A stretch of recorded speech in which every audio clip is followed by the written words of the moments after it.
All right, a very good morning once again, ladies and gentlemen, from the flight deck. Welcome to your Air Transat flight today to Punta Cana. That's right, guys. We're here for yet another attempt at this Twitch stream. This will be attempt number 3 today. It's become a little bit frustrating and perhaps almost a little redundant, but we're going to get this done one way or another. The first time I tried this about 3 days ago, I had a blue screen of death, which has happened very rarely on this computer. It was a little surprising, but it happened like almost an hour, over an hour in, so I was not going to restart in that case. And then yesterday, the day before, I had an issue with the 737, which I did manage to investigate, and a little public service announcement for any of you that fly PMDG products and are trying out the new ActiveSky beta. They do not play nice together right now. Specifically, if you have your navigation display at a range of greater than 80 miles and the weather radar on, the weather radar feed from ActiveSky messes up your PMDG airplanes. It slows down the core functioning of the PMDG airplanes to the point where they are basically unflyable. So if you want to use PMDG, don't turn up the navigation display past 80 miles or use the old version of ActiveSky for the time being until they find the source of and fix this problem. Unfortunately, that rendered my airplane completely unflyable, and I did not know until after I did some research, about within the hour after the stream, that I discovered why I was having this problem. So hopefully, I conducted a test flight yesterday. It seemed to function perfectly fine, so let's try this one more time. I'm hoping that everything's going to work out well today, and we are going to get all the way from Toronto to Punta Cana. This is our mission today in a pilot's life. So thank you guys so much for sticking with me over repeatedly as I do this. I'm going to make this hopefully the last time we get this done, and we'll get this leg done finally. It's just been very frustrating. However, since I did miss my first opportunity to get this, I guess I did get paid. It's now the second day of June, so let's have a quick little look here. I have an alert. Hey, look, my bank account got credited with $286.41. So not a huge amount, but basically doubled the balance of my bank account, which is not bad. It still does not really leave me enough to... Oops, not there. Shop. Still does not really leave me enough to buy anything. Most of the stuff in here, unless you're talking about just some appearance stuff, which all it does is just appear on your profile page. It doesn't give you any benefits. Everything that gives you benefits starts at basically almost $1,000. We bought the flight bag for $280. That's the only thing we could afford to date, and then everything else is going to cost us several $1,000s. So we can start investing our money in virtual currency when we have $2,000 accumulated, or at about $1,000 we can buy ourselves a mobile phone and start bumping up our experience points a little faster. So that'll be a decision for later when we actually have that much money. For now, we're going to jump right into this because, as I said, I'm getting a little frustrated with this flight. This is going to be the third attempt, hopefully the final and successful attempt to get to Punta Cana. It's beautiful scenery down there, a lovely place to go. It looks like good weather today. A little bit dreary here in Toronto, but it looks like good weather down at our destination. So without further ado, let's get this show on the road. So welcome to the flight deck. As always, we are going to take advantage of the FS2 crew here. If I can... just slide this down to where you guys can see it there. There you go. We'll lock it in place there. So we are going to use the FS2 crew today. It does make things a lot easier when flying the 737. It can make things happen a lot faster. So we're going to go ahead and get him fired up. So this is although this is the third time I've tried this stream, if the stream is successful, this will be certainly to YouTube the first time I've posted a video of the 737 NGXu. So first of all, without... going too much into it at this point, but I have to just say that I really like this airplane. The look of the flight deck is really good. Everything looks like it's in its right place. It's very the switches all have a very realistic feel to them. They all look different. They all sound different. They perform their tasks well. It goes without saying that this is a high quality simulation. I really enjoy it. I really like using it. I've been using it a fair bit since I got it, but I won't say I'm an expert by any means. I've never operated a real 737, so everything I've learned just from doing here in the sim. I've read the manuals to a certain degree, and I've managed to sort of figure out how to get this airplane going. One thing about it, it is a much more complex airplane than most of the other ones I fly, with the possible exception of the Mad Dog. The Airbus is just drop dead simple compared to this thing. This thing needs a lot of management, and this is where FS2 Crew does come in really handy. This airplane especially is one of the airplanes that FS2 Crew was just made for. It's such a complicated airplane, and between two crew members, the workload is not crazy, and it's usually the FO that is doing the bulk of the work, certainly the bulk of the switch flipping. The captain is doing sort of a lot of the management of the flight, handling the FMS, and flying the airplane in our case, but the FO and the pilot, or the pilot not flying, does a lot of the switch flipping. So really, having FS2 Crew, you'll see I mostly sit and watch him flip switches. My flows are dead simple compared to the FOs, usually 2 or 3 items at most, and that's about it. So the FS2 Crew does come in very handy for getting stuff done, and especially when you're learning this airplane, it really can help with the FO doing things. I do like to do things by myself sometimes too, though. That's one thing about this airplane.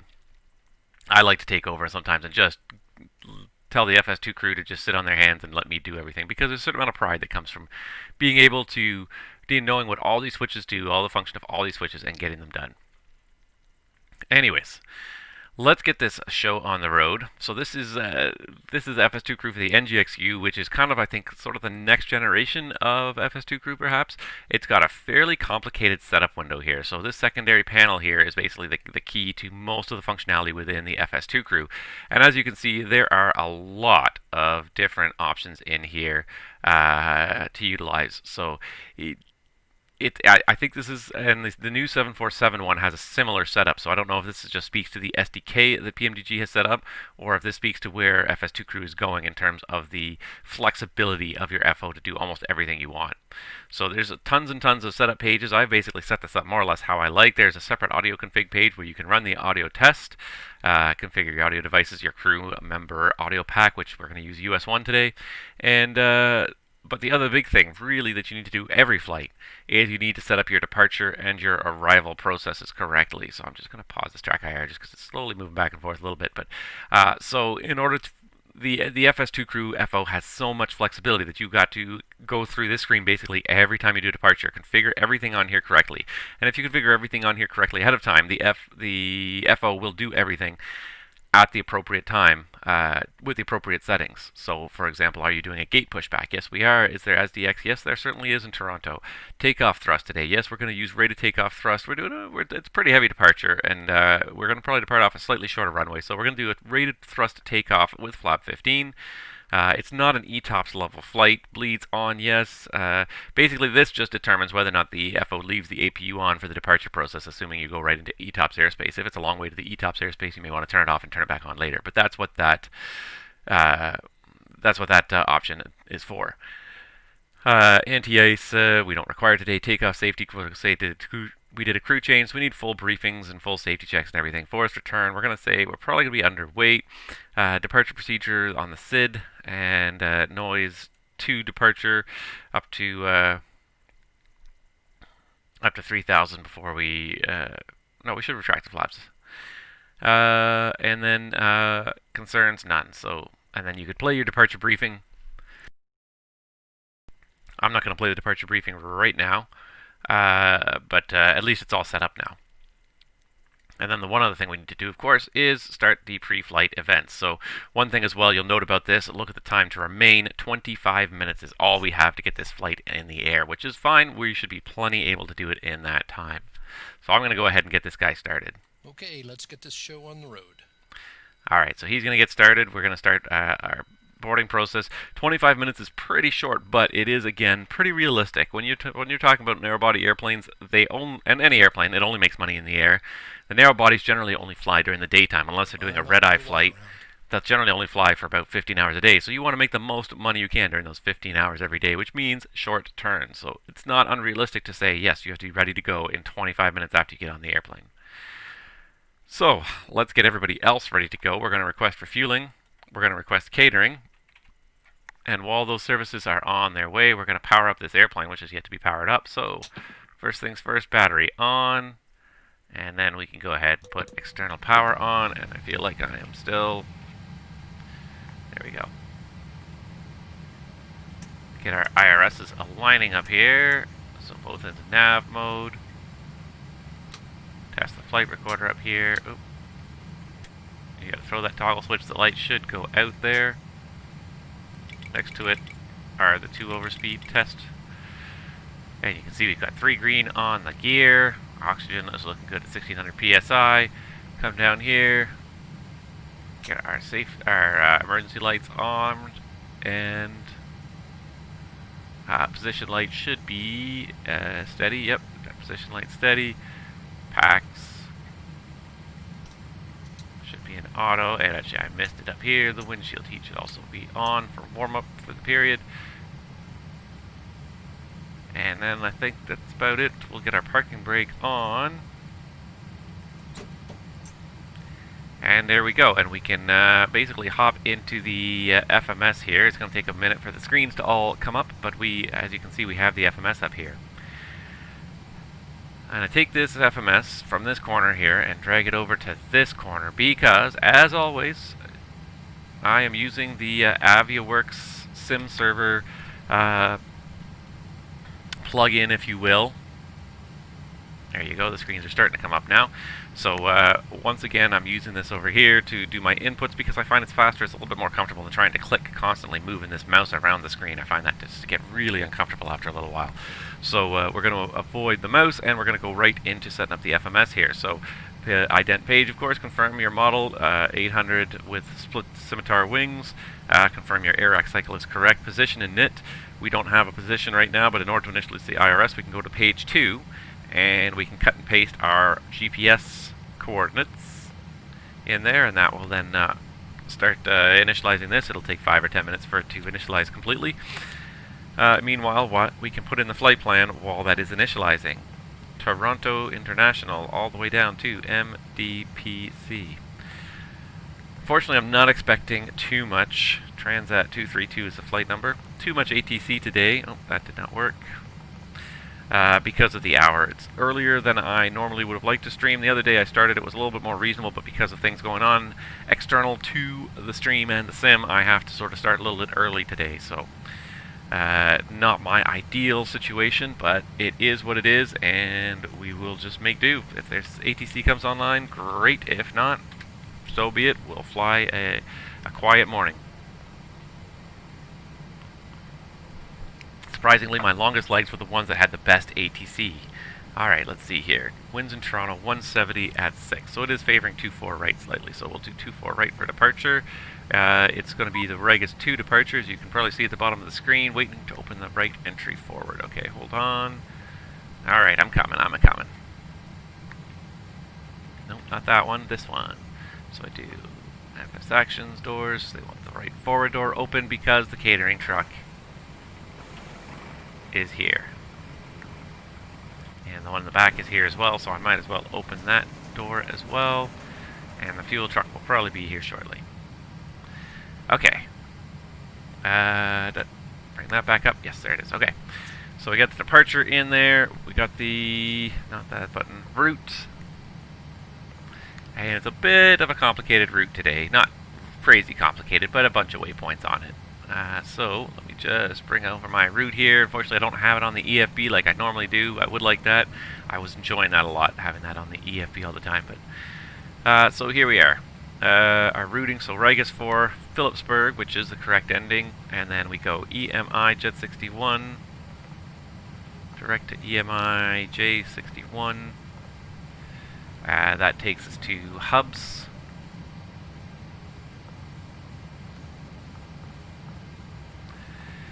I could load this all. I kind of like a little bit inputting the route myself because it provides me with a little bit more familiarity with the route. If you just load it from the, load it through the ACARS system, you should be looking through the route, but I just find that this, it puts me a little bit more in sync with the route. I know what the route is. Now, here we can do, of course, the little Boeing shortcut AR8, and then at Oksana it transitions to L452. We put L452 in there, and the Oksana auto-populates, which is great. And then we go to a point called Sluka, and then direct to Pokeg. Okay, and then use the refueling system to refuel the aircraft. So let's go back up here. This is in kilos in this airplane, right? Or is it in pounds? Hold on. It is in kilos, okay. I was flying the Southwest 37 yesterday, so that one was in pounds, so I'm like, it's throwing me for a little bit of a loop. Okay, so the number looks so small when it's in kilos. 14,000 kilos, 14,079, so if we'll say 14,500, we'll get the fueler to round it up to the next 500. There we go. And now he'll start fueling that. If you go look outside again, now you can see the fuel truck there behind the catering truck. There he is. And away goes the fuel. Okay, back to putting in the flight plan. So we got as far as Sluka, and then Pokag, UT-17. So direct to Pokag, and we do UT-17. Alright, I'll close those to just a second, and then we'll transition to at Cobet to G446. There it is, Cobet. And then for Petri, W28. So I'm going to put in W28, go back a page and make sure the Petri is in there properly, and barrel. So why do you have to go and look carefully? Well, again, it's possible that airways can have two intersection points, especially if you talk about a low-level airway and a high-level airway that follow a similar route. They may have similar intersections along them. The Boeing will pick a certain intersection along there. It may not be the one you're looking for. This is seems to be especially common in Europe, where you're doing a lot more airway flying. I've noticed it happens more often. Checks are all done. Are we good to start boarding? Go for it. Okay. Alright, so she's going to start boarding for us, so let's go ahead and request boarding.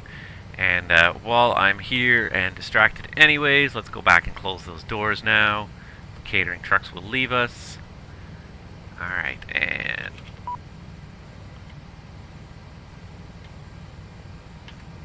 set the number of passengers for GSX.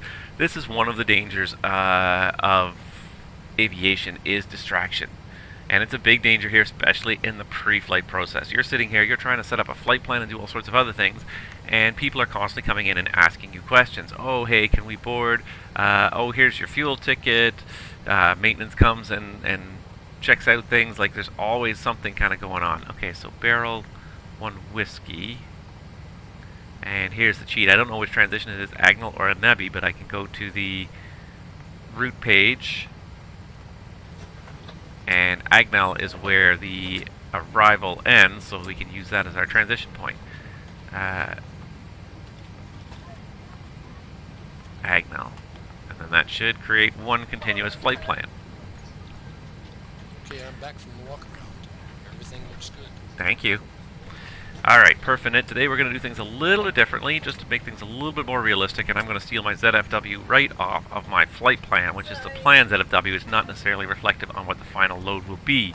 It's the best you can usually do, and then once everyone is on board, then your company will give you the actual full final load. But I'm going to work with that right now. So our alternate today, San Juan, we need 1.2 plus 1.6 is 2.8 for our reserves. I always round up a little bit. It never hurts to have a little bit of rounding up when it comes to fuel. You won't burn as much as you think you're going to burn, but always better to sort of assume the worst.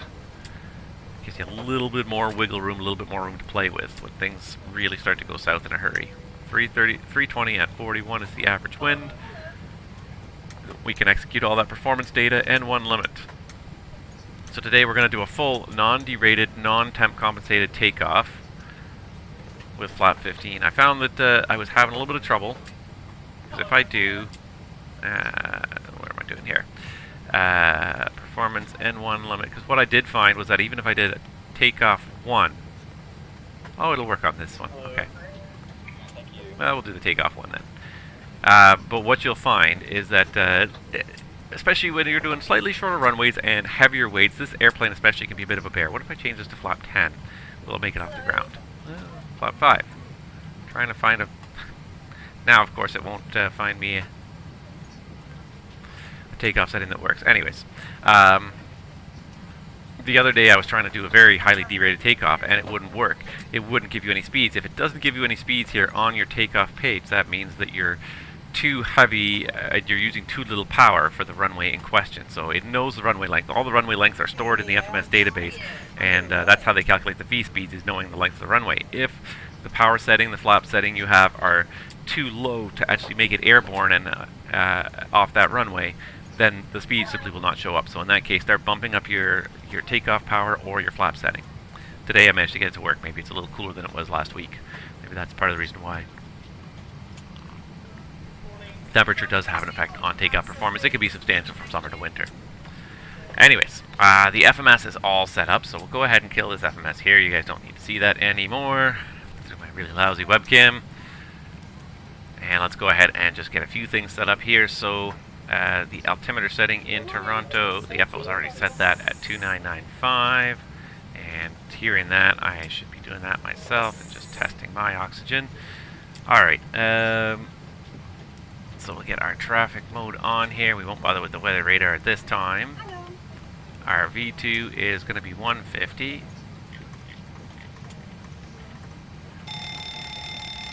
And while we're at this here, I should get my flight director on, the auto thrust, and the other flight director on. Heading for 24 right, it's going to be 237. You can read it off the chart. I've been here enough times, I know it. I'm going to go ahead and set 4,900 today, and the reason why you set something that ends at a 9 is just to indicate that you have not gotten the clearance. So that's a pretty common trick used a lot in aviation by a lot of companies. It reminds you that, hey, I still have to get the clearance. Alright, test the annunciator lights. Every light should be on, all the radios should be flashing. Every light is on, also the clocks flash as well, and the MCP flashes as well with all the digits illuminated. There are a lot of indicator lights in this flight deck. It's ridiculous when you start to look around. But it looks like they all work. Okay, and I think we've got just about everything set here. One thing I don't usually do, and I should do, first of all, let's just set it up before I forget about it. Let's set up the radio. I don't see any ATC yet. Fingers crossed, but it's early. It's a weekday. There's a good chance we're not going to run into much ATC this morning. So we'll get Unicom up. Make sure our mic is on. Set 2000 on the transponder. Now, one thing I should do is test that the rudder and aileron trim work. I noticed the ailerons move. There's a trim indicator. It's off center, but that's one problem a little bit with this airplane from a simming perspective, is that it's really hard to hit this switch and watch this dial at the same time. Even now, they're not quite totally in sync. I think it's a hair more. In the real world, it'd be very easy to put your fingers on those switches and have your eyes in front of you, but in the sim, you could only touch what you're looking at, which is a bit funny. So it makes it a little bit hard to do certain tasks like that. Okay, I think we've got that all set up. Yeah. And he's all ready to go. And look, we've got 14 minutes still to go. Pre-flight checklist. Pre-flight checklist. Oxygen. Tested 100%. Tested 100%. Navigation transfer and display switches. Normal, auto. Window heat, on. Pressurization mode selector, auto. Flight instruments. Heading 118. Altimeter 2995. Heading 118. Altimeter 2995. Parking brake. Set. Engine start levers. Cut off. Pre-flight checklist complete. Sometimes it's funny the way you have to talk for the voice recognition to really key into what you're saying, but I like it. It's better than button pushing, button mashing. It's nice to have a little bit of control of your voice. Now, one thing we should do before we leave the gate as well is check the oil quantity. I checked the oxygen quantity while we were up top, but I did not check the oil quantity and the hydraulic fluid quantity. That's one thing that PMDG does model, is that your fluids will get used up over time. They will leak out. Usually things will leak out through seals. Seals are not perfect. There's probably about a mile worth of hydraulic lines in this airplane, you know, and not every single seal is perfect all the time. Most of these airplanes have a drip rate that is allowable, and if you don't, as long as you don't exceed that drip rate, then you can go with a little bit of fluid dripping out there. Basically, every flight or every couple of flights, someone will have to come and replenish that fluid that is dripping out until someone can actually fix that seal. Some of these airplanes leak like sieves, and it's sort of random in the PMDG world, but certain airplanes of yours, you'll notice you'll constantly refilling only one certain hydraulic reservoir all the time, or one engine oil. One engine will lose oil faster than the other, and you'll be constantly refilling it. So if you see a little RF next to the hydraulic fluid or the engine oil, it means you've reached the refill quantity, and you have to call maintenance before you leave to come and refill it. So that's one thing you do have to kind of watch for in these airplanes. Okay, are you ready for the departure brief? Go for it. Alright, let's get this underway because time is ticking down. Still got 13 minutes left, but we'd like to get out of here sooner rather than later and get this flight underway. So, departure briefing. I guess I'm going to need my charts for this. I could do it on the EFB, and I like the EFB in the 737, but I find it a little bit awkward to use if you haven't already set it up. And so, because I'm trying to get this done and get us out of here, we are gonna, there's my flight that I had yesterday to test this out. Boarding is completed. I like it. I like it. Here's our flight for today. So from Toronto all the way down to Punta Cana, as you can see, about the first half will be over land, and then somewhere over the Carolinas we head offshore, and then we just got nothing but ocean for about an hour or so. So we'll definitely be here for the first hour or so of this flight until we basically hit the coastline, and then we're gonna check out for a little bit. Just again, I can't talk for that long, but I'll keep the stream running, and then that last 45 minutes to an hour before we get into Punta Cana, I will be back online here. So what am I looking for? Airport 10-9 and parking areas, and somebody was yelling at me to do something, but I'm just focused on one thing at a time here. Rigas departure, Rigas 4 departure, and this is off of 2 4s, 5 6s, 2 4s, yes, okay. Alright, so for our departure briefing today, in the event of any abnormality or other problem during taxi, we'll stop, BLSC takeoff, and any malfunctions prior to V1 of 1, it's on here, V1 of 145, I'll call stop or go. If it's call stop, I'll close thrust levers, apply maximum brake, disconnect the auto throttle, apply max for first stop on the runway. I'll set the park brake, PA remain seated, and call for any required memory items, secure race checklist. If the call is go or we're at or above V1, I'll continue to take off at 400 feet. I'll call for heading mode and ask you to identify the failure. And the emergency procedure off runway 24 right is to do straight ahead to 1600, then a left turn heading 230, retract the flaps above 1600, and continue up to minimum 3100 for the MSA, probably 5000. Alright, that's the emergency brief out of the way for the first flight of the day. The taxi out today, we're parked at Terminal 3 here, gate Charlie 28. We're going to taxi out Alpha Juliet, Bravo, and Charlie to get to runway 24 right, unless we get some ATC online to instruct us otherwise. Yeah, okay, we'll close that door eventually, don't worry. There are no hotspots or runway crossings on our taxi route today. Our departure today is the Rigas 4 departure. Before I do anything else, let me just pull up this. And I'll pull up the legs page there just to follow along and make sure everything's in there. So what we've got today on the Rigas 4 departure, first of all, the notes, radar required, caution simultaneous departure, safe altitude 100 miles 49, jets only, GNSS or DDI aircraft only, and 10-4 noise abatement procedures. We know we don't turn below 3600 in Toronto. 24 right unless otherwise signed by ATC, climb heading 237 to 1000 feet, and climbing left turn, heading 235 at 1,000 feet, or as assigned, and expect radar vectors to Murno or as assigned and proceed via the depicted route. So initially 237, a slight left turn, 235 at 1,000 feet, and then you stay on that heading until you get a vector from ATC. You don't turn whenever you feel like. I rant about it sometimes, but the number of times I see people doing this in Toronto where they just, oh, I took off, I saw a no link, so I deleted it. You know, I saw a vector leg, I deleted it. The vector leg's there for a reason, or if you're not sure, take off in heading mode, and then once you're given a clearance, you go on course. The diagram, the picture even has it here. It's just 237, and it's just a bunch of arrows, and that just means just keep going that way until someone tells you otherwise. It's not a direct line between the runway and Murno, so please, guys, don't turn direct to Murno. Probably those of you that are watching my stream have heard me rant about this before and know it already, so I don't know why I'm really ranting to you, and I'm sorry. Unless otherwise said by ATC, the top altitude is 5,000. I can't do it from here because it's behind there, so I'll set that in a second. But what I will do is just check the fixes before I get rid of this page. So we have Murno, Dusum, Rigas, and then after Rigas we have Mickey and Phillipsburg. That's all there. And we'll go ahead and set that 5,000. Terrain around Toronto, there's not too much happening really around Toronto. 3,100 feet will clear the CN Tower, which is the tallest obstacle around here. There's my flight plan. Weather is, it's a pretty nice day in Toronto. I had the weather up here. I brought it up a second ago. It's overcast at 3,800. It's a little bit gray, but it's not IFR by any means. And destination looks good. The alternate looks good. Operational. All right, just a quick check on the NOTAMs here was what I was doing.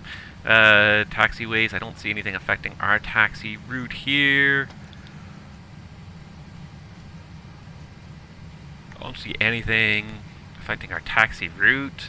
Runway, nothing affecting our departure runway and SIDS.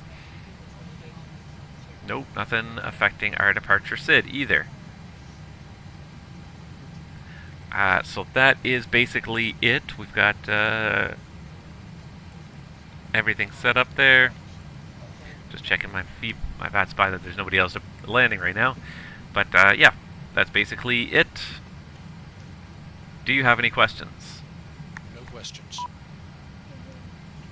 All right, and with that, I think we're just about ready to go. We finished boarding. So, start the APU, please. Starting APU. Now, the one nice thing, of course, is in this airplane, in this version of FS2 Crew, actually, is that this FO will ask you, hey, do you want to start the APU? If you reach about T-minus 6 minutes, I think it is, he'll ask you if you want to start the APU without you necessarily having to ask him. Which is really incredibly smart at the end of the day. How many times have... Thank you. Alright, we got the load sheet. So, but yeah, how incredibly smart is that? Because how many times have you gone to get ready to start your engine and your airplane and realized that in all your hubbub and setup and everything, you forgot to start the APU? I'm sure it's happened at least a couple times to all of you. That, you know, you're just doing everything, you're programming the FMC, you're getting passengers boarded, and you forget that, you forget to start the APU. So it's nice to have the FO remind you. He'll remind you in about T-minus 5 or 6 minutes. One thing I didn't do, I didn't engage the LNAV and the VNAV here for our departure. We can do that because it is programmed correctly in the FMS. If in doubt, don't do it. Engage heading mode after departure. So what am I doing here? We're doing... so we're just going to set up the ZFW. So I need the actual ZFW. So I'm just going to go in here and take this guy's FMC. So the actual ZFW that we loaded with the PMDG software was 58.4. So that's what our load sheet would say. So we go ahead and put that in here and make some slight modification to our takeoff performance now. We can actually do, yeah, slightly lower speeds. So we got 143, 143, and 148. Don't forget to adjust your airspeed indicator to 148 as or your V2 setting on your MCP to 148 as well. So whenever you do an adjustment here, don't forget to adjust your MCP. That's basically it. We are ready to go, so I can go ahead and cycle these guys down. The cabin is ready to go. Thank you.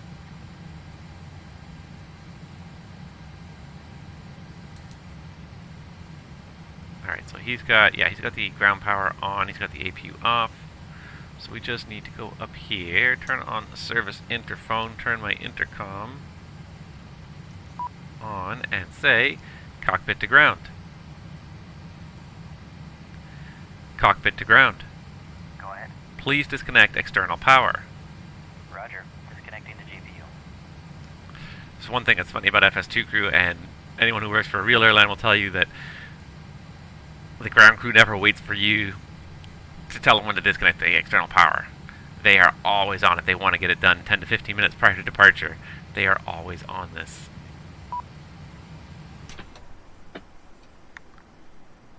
I did not have the APU on the bus. Oh, I'm an idiot. I'm an idiot. I did not have the APU on the bus properly there. Captain, the GPU is disconnected. I don't know what I was thinking. Early morning. I kept on trying to turn the GPU onto the bus when that was what I wanted to take off the bus. Ugh.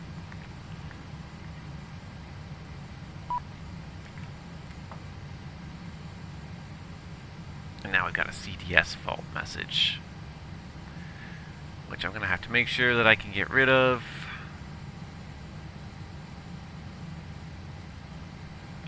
Alright guys, we got a CDS fault message. Stand by.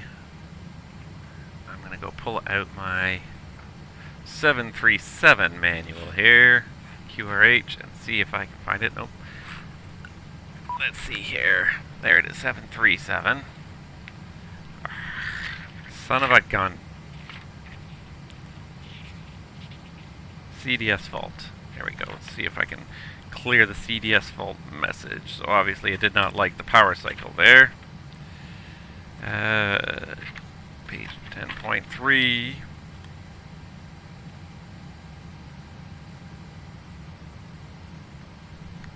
There's nothing I can do to clear that CDS fault. So let's see.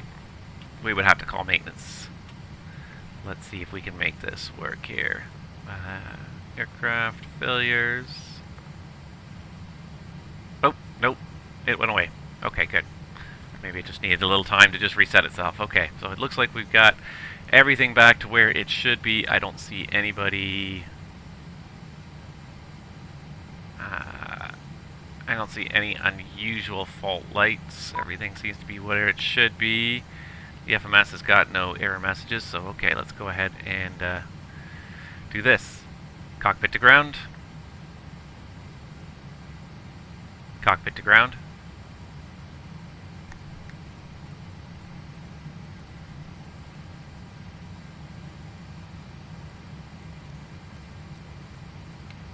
Cockpit to ground. Go ahead.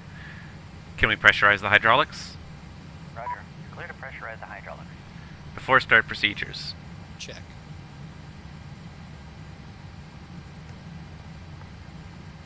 And I think this will start the door. We got a door light here. Yeah, no. Maybe if I do this.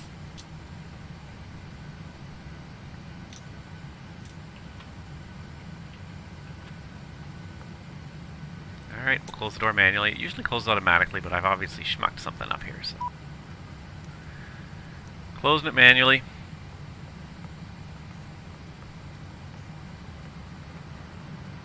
Alright, here comes my tug. There goes my jet bridge. Make sure this is on the right page. Yep. Before start checklist. Before start checklist. We're ready for pushback. Before start checklist.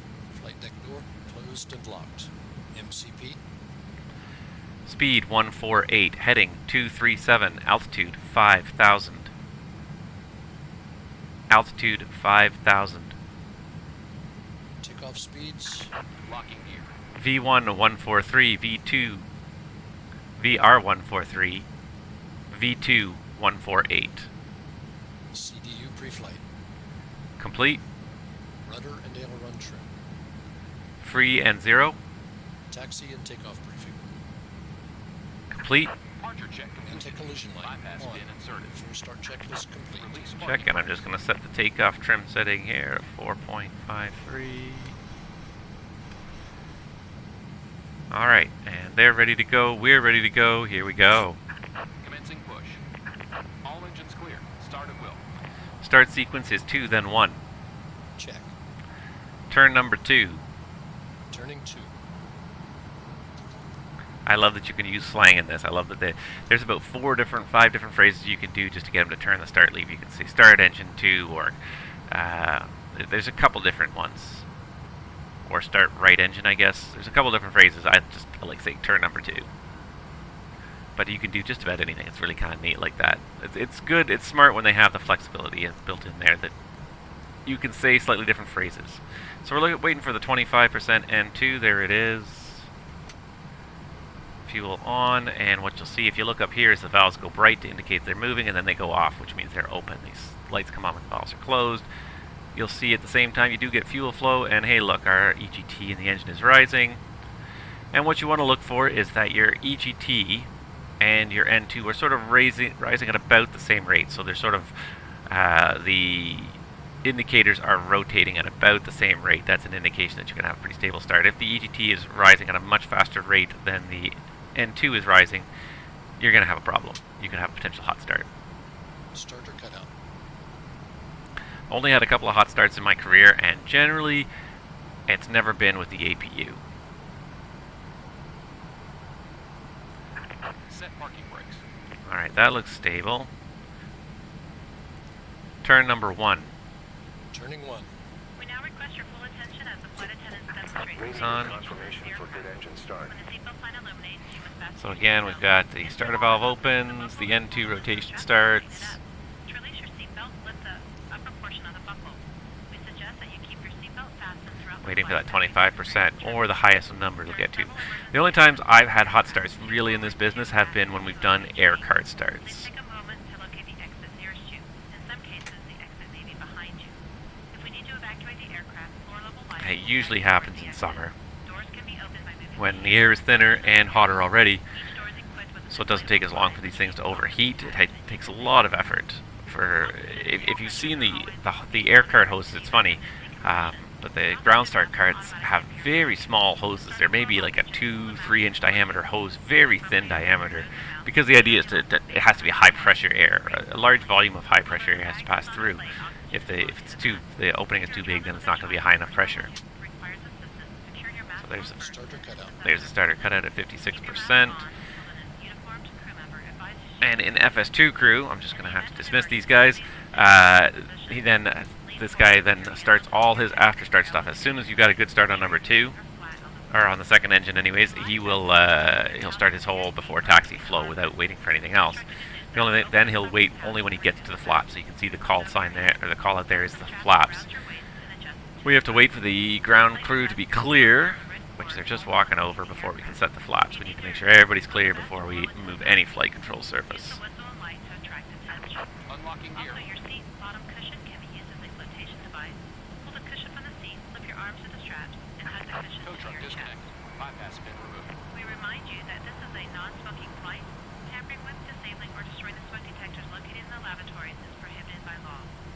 You will find this and all other safety information in the card located in the seat pocket in front of you. We strongly suggest you read it before takeoff. If you have any questions, please don't hesitate to ask one of our crew members. We All wish right. you all an enjoyable flight. Flaps 15. Flaps 15. Left is clear. Right is clear. See you, buddy. Flight control check. Ready. Full up. Full down. Centered. Check. Full left. Full right. Centered. Check. Rudder. Full left. Full right. Centered. Check. Flight control check complete.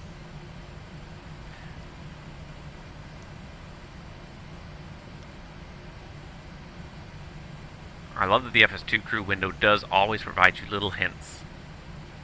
If it's orange, it means he's busy. If it's white, it means you can call for whatever's written there. Before taxi checklist. Before taxi checklist. Before taxi checklist. Generators. On. Probe heat. On. Anti-ice. Off. Isolation valve. Auto. Engine start switches. Continuous. Recall. Checked. Checked. Wait a second. Auto brake. RTO. Engine start levers. There we go. Buddy, so you forgot to turn on the yaw damper, buddy. Idle detent. Flight controls. Checked. Ground equipment. Clear. Clear. Before taxi checklist complete. Clear on the left. Clear right. Brake off, and away we go.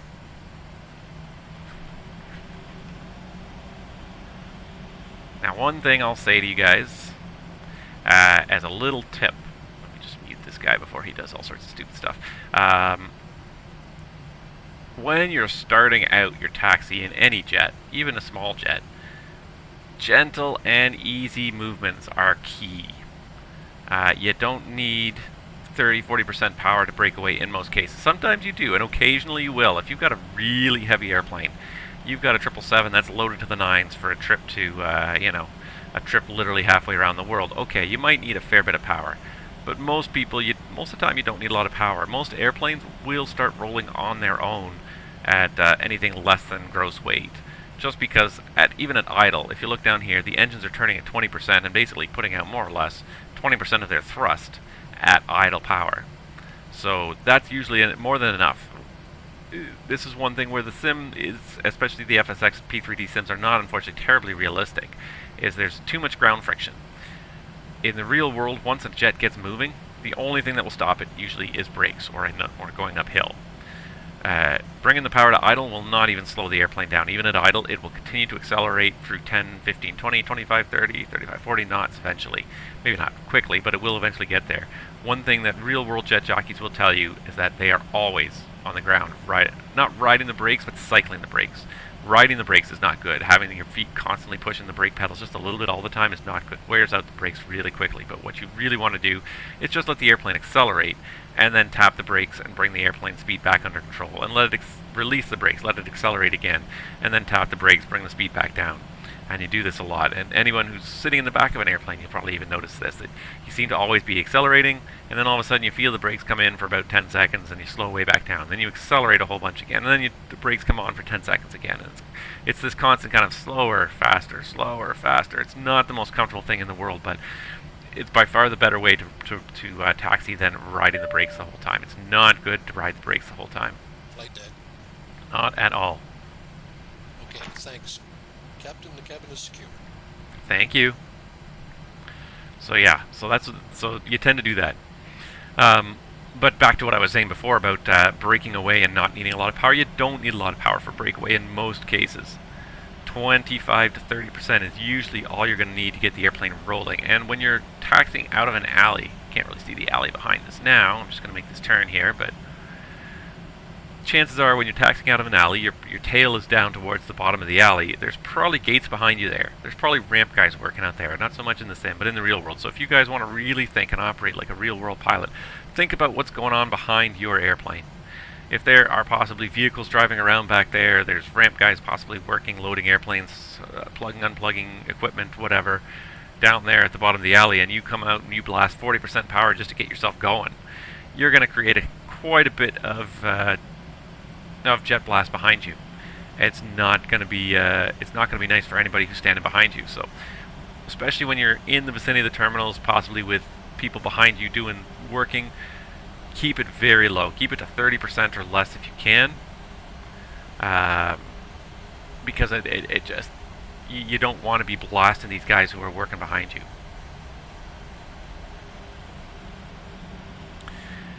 And even when you're taxiing, don't use crazy amounts of power. Every airplane's got a different kind of limit, but without knowing specifically what's in different manuals, 40% is a good guideline. And one of the biggest reasons behind that is FOD, foreign object damage. So out here, it looks really clean at this airport right now. It's not the case in the real world. There's always stuff around there. The wind is always blowing things back onto the taxiway, even if they come and inspect them every couple of hours. There's always stuff being blown onto the taxiways. Dirt, stones, possibly little screws getting lost from parts of an airplane or other vehicles driving around, all sorts of stuff. Garbage just blows around and ends up on taxiways. If you've got more than 40% power going into your engine, you're starting to create a fair bit of suction in front of the engine as well there. Let me just get us lined on this taxiway here. But what that ends up doing is you end up sucking a lot of whatever is in front of the engine up into the engine. And 40% is kind of the magic number. If you keep below 40%, that's usually enough that most objects will not become airborne. But if you are revving it up to 50 or 60% power just to get out of the apron, your maintenance department is not going to be happy with you. You're going to be sucking up all kinds of FOD and damaging the blades on the engine. So whenever you're taxiing on the ground, try to keep it to definitely under 40%, under 30% where you can. I'm sitting at 30% right now. It's giving me a reasonable acceleration. I do find with the 737 that I tend to taxi quite slowly. I'm intentionally going a little bit fast here, what feels uncomfortably fast to me, because I've been flying a lot of heavier airplanes lately. I've been flying the 47 and the 777. It's amazing what a difference it makes when you are 50 feet above the ground. It doesn't feel like you're moving at all. Then you get into an airplane where you're only, 15 feet above the ground instead of 50. All of a sudden, it feels like you're moving much faster than you are because you're just that much closer to the ground. You get this effective motion. So, 20 knots feels incredibly fast in a 3.7, whereas in a 4.7, that same 20 knots feels like a crawl. So I have found myself with this 3.7, I tend to taxi it slowly. Not so much intentionally, but it just feels like we're going really fast. Which is funny because in the real world, I tend to know precisely to within 2 knots, plus or minus 2 knots, what speed we're taxiing at. I've become so accustomed to that particular airplane, that particular eye wheel height, that I could tell you within plus or minus 2 knots at any point in time what speed we're taxiing at without looking down at the ground speed indicator, just from having now experienced it for as long as I have.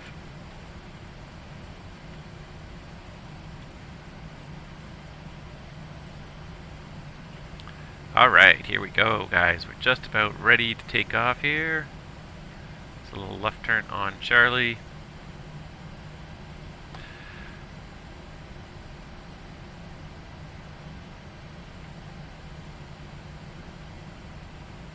And down to the end of the runway, and away we go.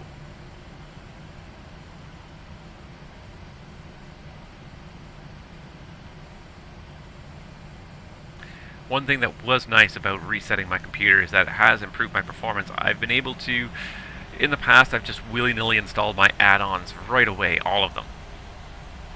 But because I was doing such a careful analysis of what was causing issues with my previous aircraft, I was doing flights one at a time with various things being installed one thing at a time, and I kind of got a good sense of what was penalizing my performance, what combination of software running was penalizing my performance and caused me to have such slow frame rates at certain airports like Toronto, where the frame rate is still not great, but it's better than it used to be.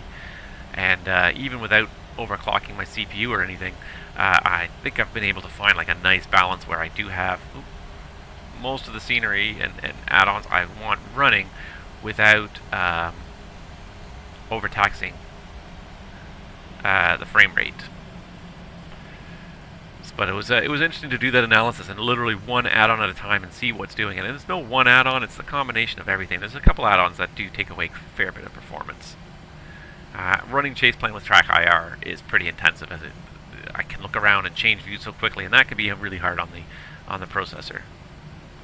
But I wouldn't give this up for anything, I don't think. It's so nice to be able to look around so easily without even using your finger on the hat switch and just look at anything pretty much. You can, and even move your head, and you can get forward and get close to the instruments and everything and see things more closely. It's such a useful invention. Alright, let's do this. Before takeoff checklist. Before takeoff checklist. Flaps. 15 set, or flaps 15, green light. Stabilizer trim. 4.5 units. Before takeoff checklist complete. Toronto traffic, Transat 232 is approaching runway 24 right. Will be lining up for departure on the Rigas 2 departure momentarily. Alright, and I think we're just about ready to go here. One thing I'm just going to do quickly is check my tracker. It does say end flight here, which means the flight is active, which is good. That auto-activated, and also my secondary tracker here, which is just my logbook. My Sim Toolkit Pro is running as well, which is what I like. So I just want to make sure those are running before we obviously get to the runway and take off and have some disappointments there. Alright.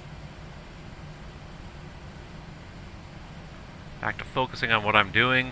Not much of a sterile flight deck when you're Twitch streaming because you're just constantly chatting away anyways, but now is basically the point where I'm going to stop chatting and focus on the departure process here.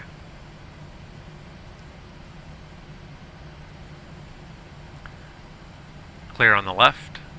Clear right. Runway entry procedure. Check. Cabin crew, take your seats.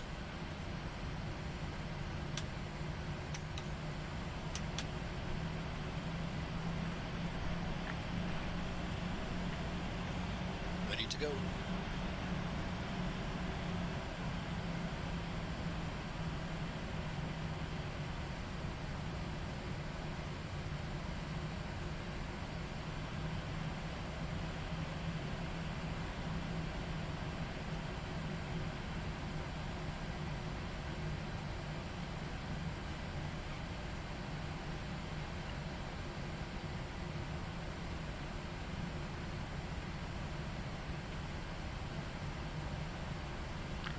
Toronto traffic, Transat 232 is now departing runway 24 right, Rigas 2 departure.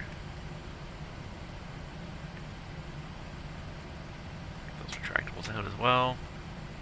Takeoff. Check.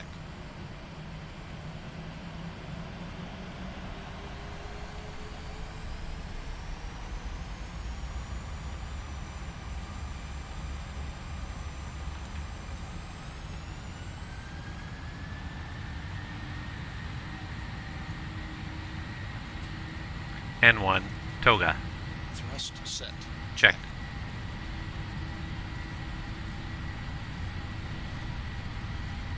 knots. Checked.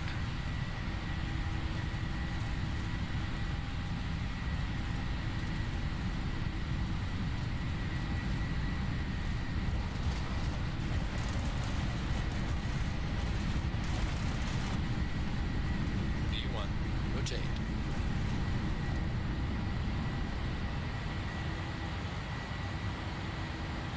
Positive rate. Gear up.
Autopilot on. Check. Flaps 5. Flaps 5.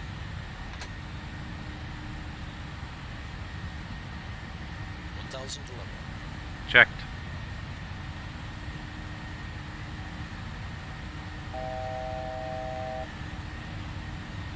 Flaps 1. Flaps 1. Direct Murno, confirm execute. Confirm execute. Confirm. Flaps up. Flaps up.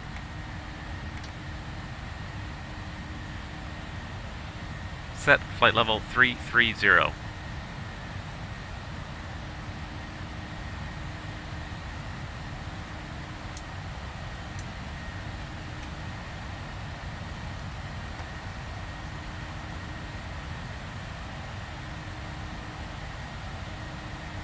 After takeoff checklist. After takeoff checklist. Engine bleeds. On. Packs. Auto. Landing gear. Up and off. Flaps. Up. No lights. After takeoff checklist complete. Flight level 330 set. Okay, and there we go. The takeoff process is done. Sterile flight deck should really go to 10,000. Release the cabin. Go for it. Okay. Really should last about another, really should last till 10,000 feet. But anyways, there's the takeoff for the most part with the noise to departure, so we didn't retract the flaps until we were above 3,000 to reduce noise by leveling off too early. And we are underway again here for another leg. And looks like we're already hitting the top of that overcast layer.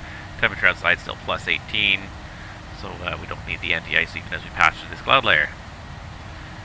That was a pretty nice takeoff overall. Everything worked out really well. Had the FS2 crew working for me, helping to retract everything on schedule. Got him to put in the altitude just to save me a little bit of effort. I could have put the autopilot on a little sooner, but I was enjoying hand flying. It was going quite nicely. So she is a nice airplane to hand fly, even with an artificial yoke without force feedback. It's still, you could still watch it quite nicely and get a fairly good departure out of it. So I was enjoying that. So that's why I hand flew it just a little bit higher than I normally would. Again, in the real world, I tend to like hand flying more so almost than in the sim. The sim is a little bit tedious to hand fly because it lacks the force feedback. It lacks the overall, just the overall feel of flying. Like, I'm sitting in a seat pegged on the floor. I don't feel the airplane accelerating, banking, or anything else like that, or any other forces. The only input I have that tells me how to fly the airplane is my eyes. In the real world, that's not good enough. In the real world, real pilots feel the airplane almost faster than they can see what's happening, faster than the instruments can communicate to them what's happening. They can feel a change coming before it's reflected in the instruments, and they can react to it accordingly. There's 10,000. He's going to turn off all the lights.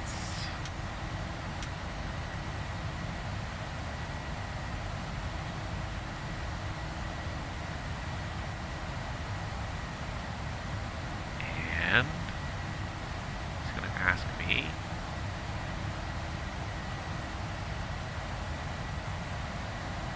if I want to let my people go.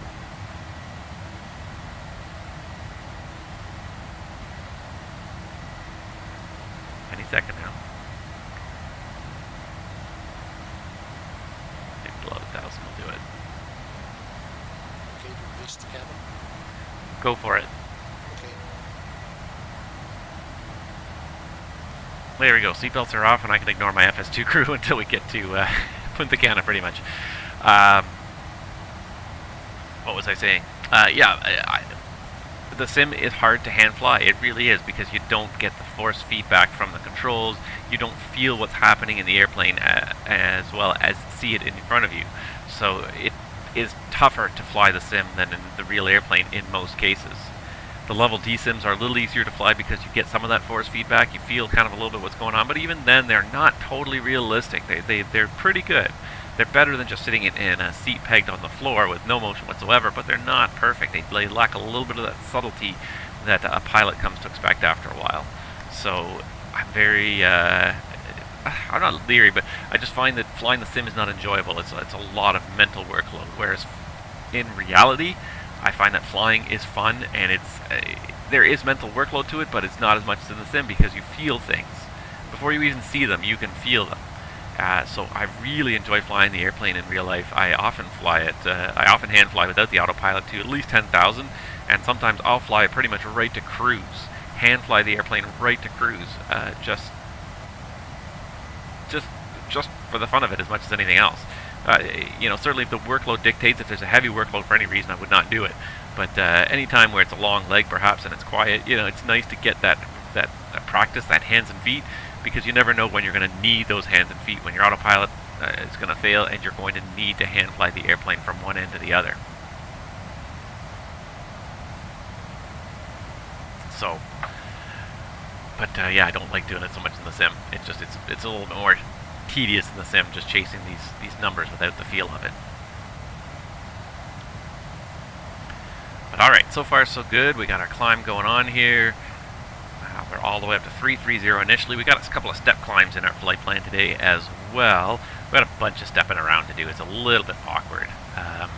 There's a couple of times where we change direction from east to west, so we have to change the 340 back to 330. And we go to 350 all the way to 360 back down to 350, and it all over the place here. I'm not particularly happy with the way that this is set up, and I'm probably going to ignore some of these shorter legs. So let's zoom out a little bit and see how long some of these wrong way legs are going to be.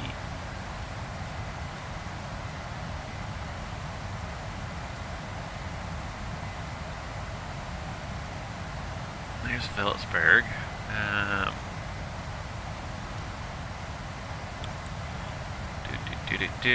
Phillipsburg, let's see here. Here we go. That sounds really quite loud in my ears, guys. Is that loud to you? Is that background noise?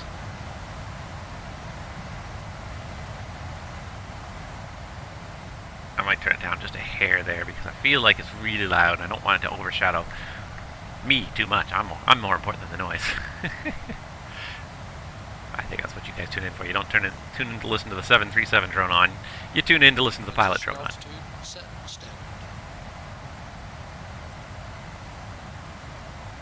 Standard set. standard set. Good enough.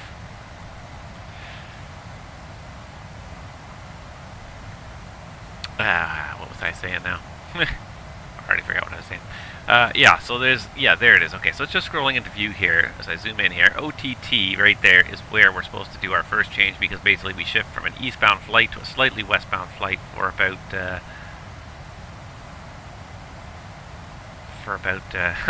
yeah, it looks like maybe 50 miles or so. So, you know, with real ATC, you could deal with them. You'd be like, you know, if it was a permanent change in your direction of flight, then that'd be one thing. But if you're switching for a short period of time, they would probably ask you if you really want to go up to 340 and then to come back down again. You know, there's a little bit of practicality to it. Do you really want to do that? If not, that's okay. You know, as long as there's no conflict in traffic.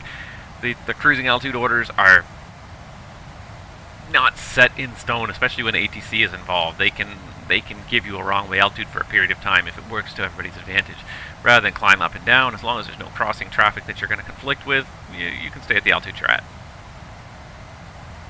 Because we're going to go to 340 for 100 miles to come back down to 330. It's one of those. What's the point? I understand the point. There is a point. And definitely uncontrolled airspace, you should be looking at it, but it's also, in this case, I'm looking at the VATSIM, VATSPY world here, and there is not a whole lot of traffic out there this morning. It's a kind of a quiet morning this morning.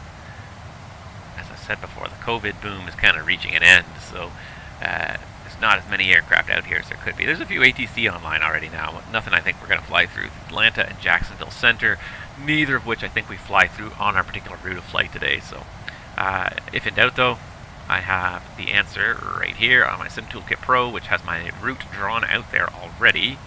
If I zoom out far enough, you can see the route there. And yeah, we avoid the Atlanta and Jacksonville Center, which are highlighted down here by a fair bit. Looks like Delta is having a little bit of a fly in there too. I noticed this on VATSPY that there's a whole bunch of Delta planes here. It looks like Delta's having a Washington Dulles to Atlanta fly-in, because there's just a trail of about 10 or 12 of these guys.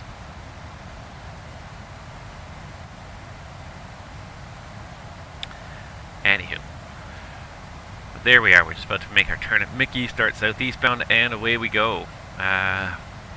Level off probably in about 5 minutes or so here. But the bottom line today, if I can have a quick look down here, bottom lining it here, we're looking at a Punta Cana arrival at 1652, so probably about 1600. We're going to try to get back online here, and 4.6 in the tanks when we get there.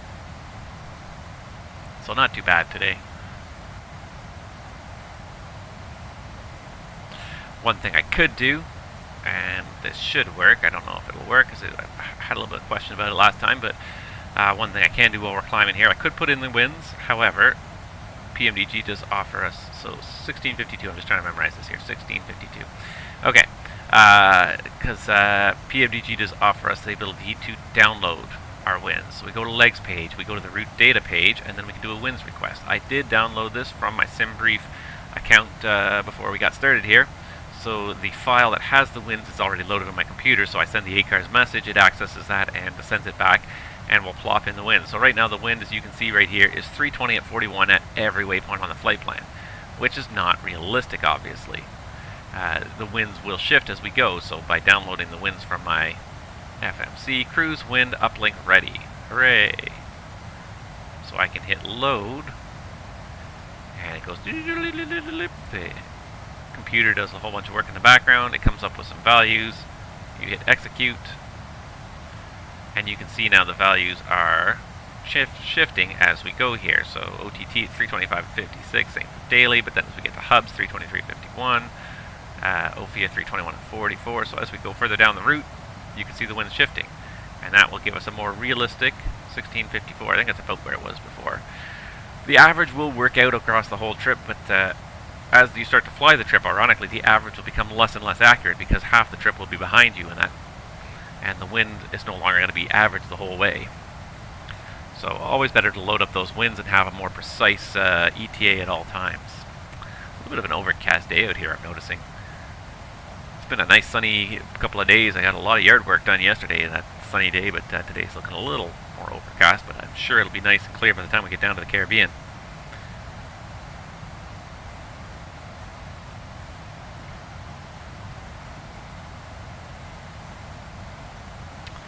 So I don't know how much you guys were paying attention to that departure, but boy, really, that FS2 crew does all the bloody work, doesn't he?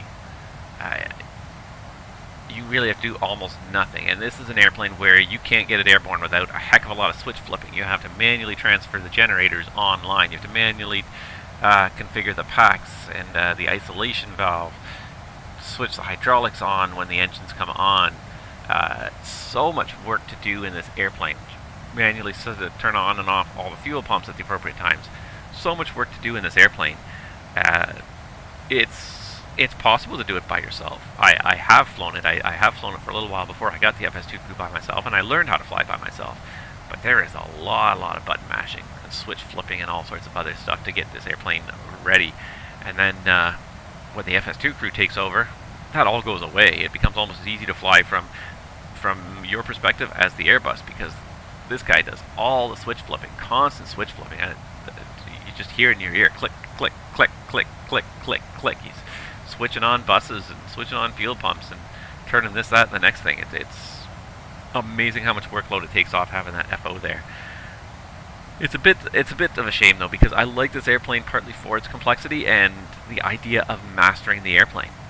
I think any of you that have flown this airplane will agree that there is a certain sense of satisfaction, a certain sense of pride when you can sit in this flight deck and without having to pull out the manual, you can go flip, flip, flip, flip, flip, and you can configure everything properly in this airplane to get you to and from your destination.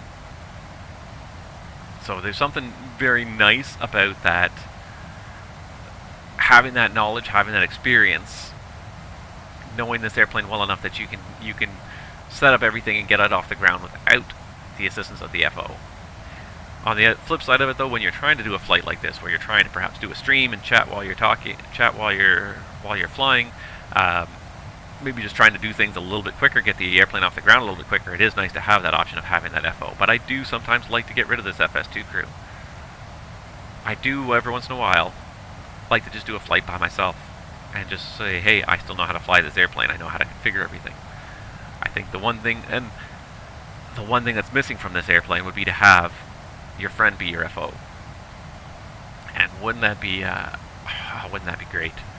Because this is an airplane that deserves it. The 737, it is such a complex airplane. Two guys can really work together well as a team and make this airplane function so well.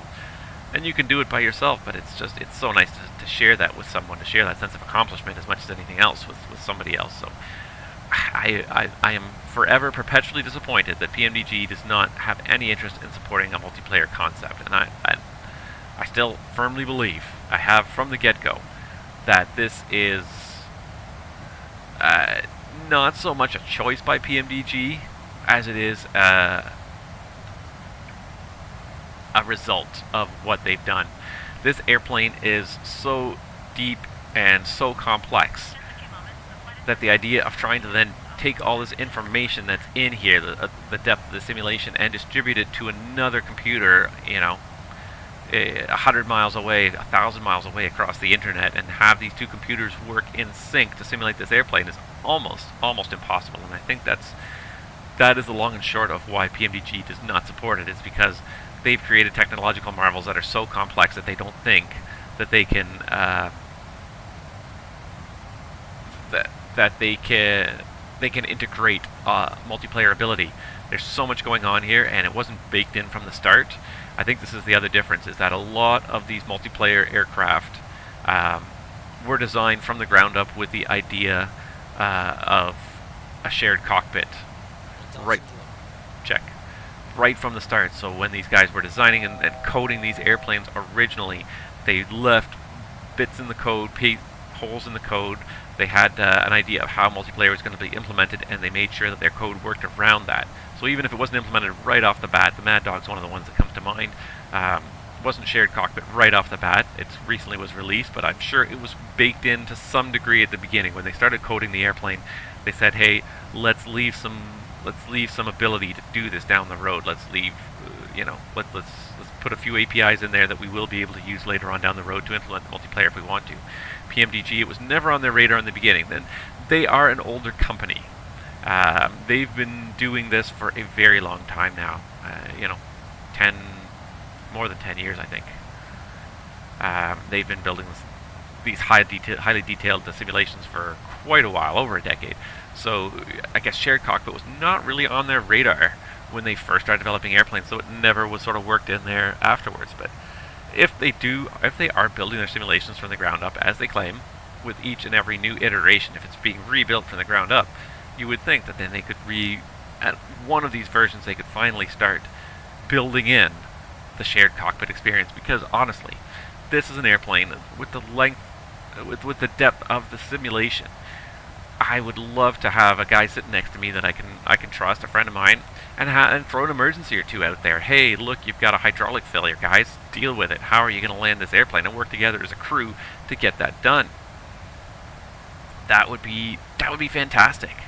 I think that would be absolutely fantastic. And it's a shame that PMDG just does not seem to be on board with that. They've never even given an inkling. They think everyone wants to be a captain, and everyone likes to be a captain. But honestly, that right seat there, the FO seat, it's a lot of fun in certain ways. It's fun to just be there and tag along, as it were. I don't think I even have. That's it. That's all I have. I don't even have an FO. I'm not going to play with it last time because this is what killed my computer last time. But I might generate an FOC later, unless I can.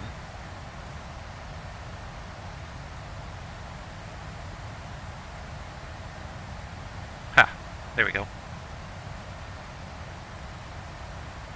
There's the first officer seat. It's not perfect. It may need a little adjustment, but I think it needs to go back a little bit. I'm just going to pause my track IR for a second so I can make sure that I'm happy with the location of the seat. Okay, so that's way too far back. Let's go a little further forward. And let's go a little lateral and maybe a little up. Too far? I can always play with this more later, but there. Now I have an FO seat. But again, as I was saying, the nice thing about sitting here sometimes is just being an FO and looking out the window.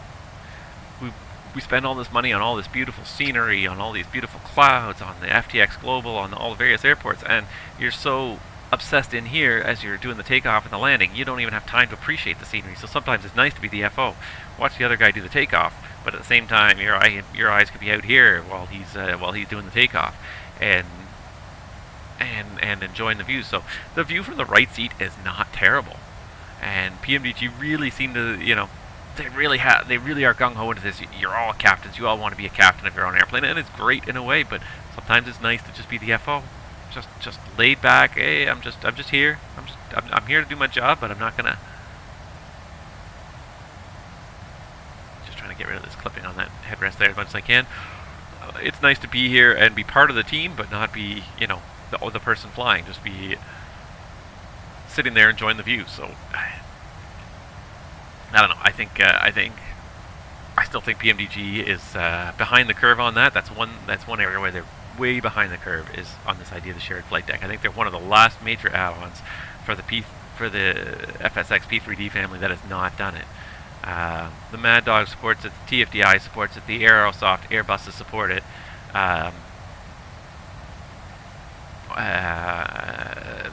The Majestic Q400 supports it. These are pretty much my only big airplanes that do not support a shared flight deck, and it's a bit of a shame.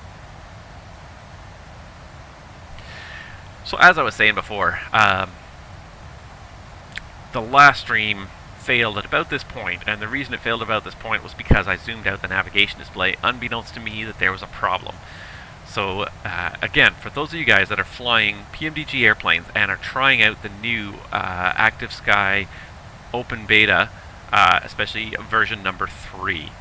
That version, for some reason, has caused some huge problems for PMDG airplanes, and it has to do with the weather radar. So, of course, you can overlay the weather radar here on your navigation display, and it actually loads the weather radar complete with precipitation from ActiveSky. So what you see on the radar actually resembles what's going on outside the airplane.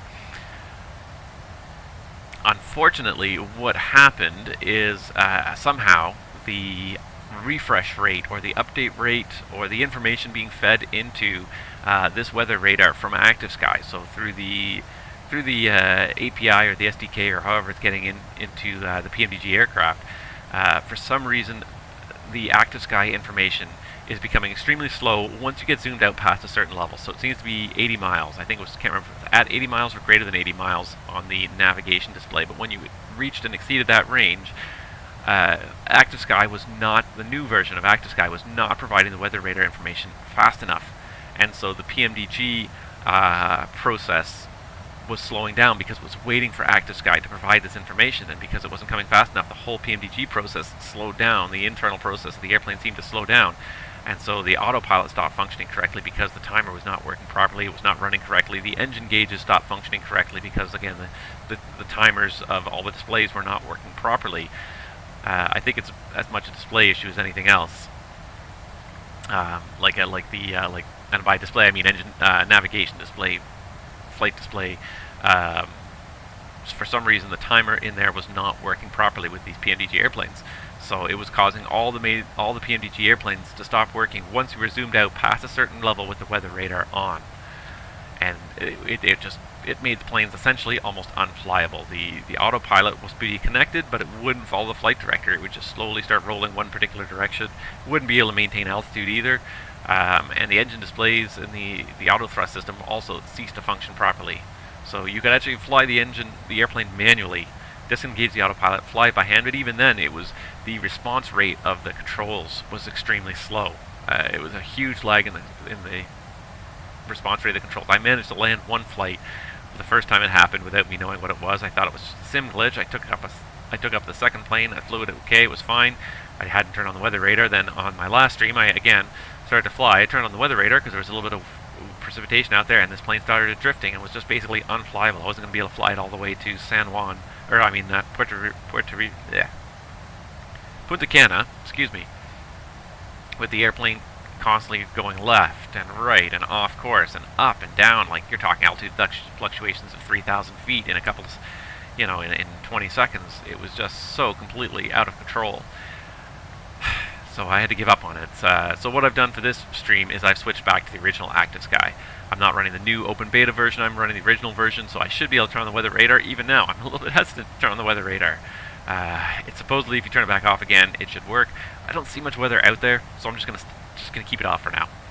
I would like to get this leg done. This will be the third time I'm trying to do it, so I just really want to get it done. But guys, if you're having problems with your PMDG airplanes right now, turn off that ActiveSky open beta, or at least turn off your weather radar inside the PMDG airplanes. This is a shame because I think ActiveSky is moving in a great direction.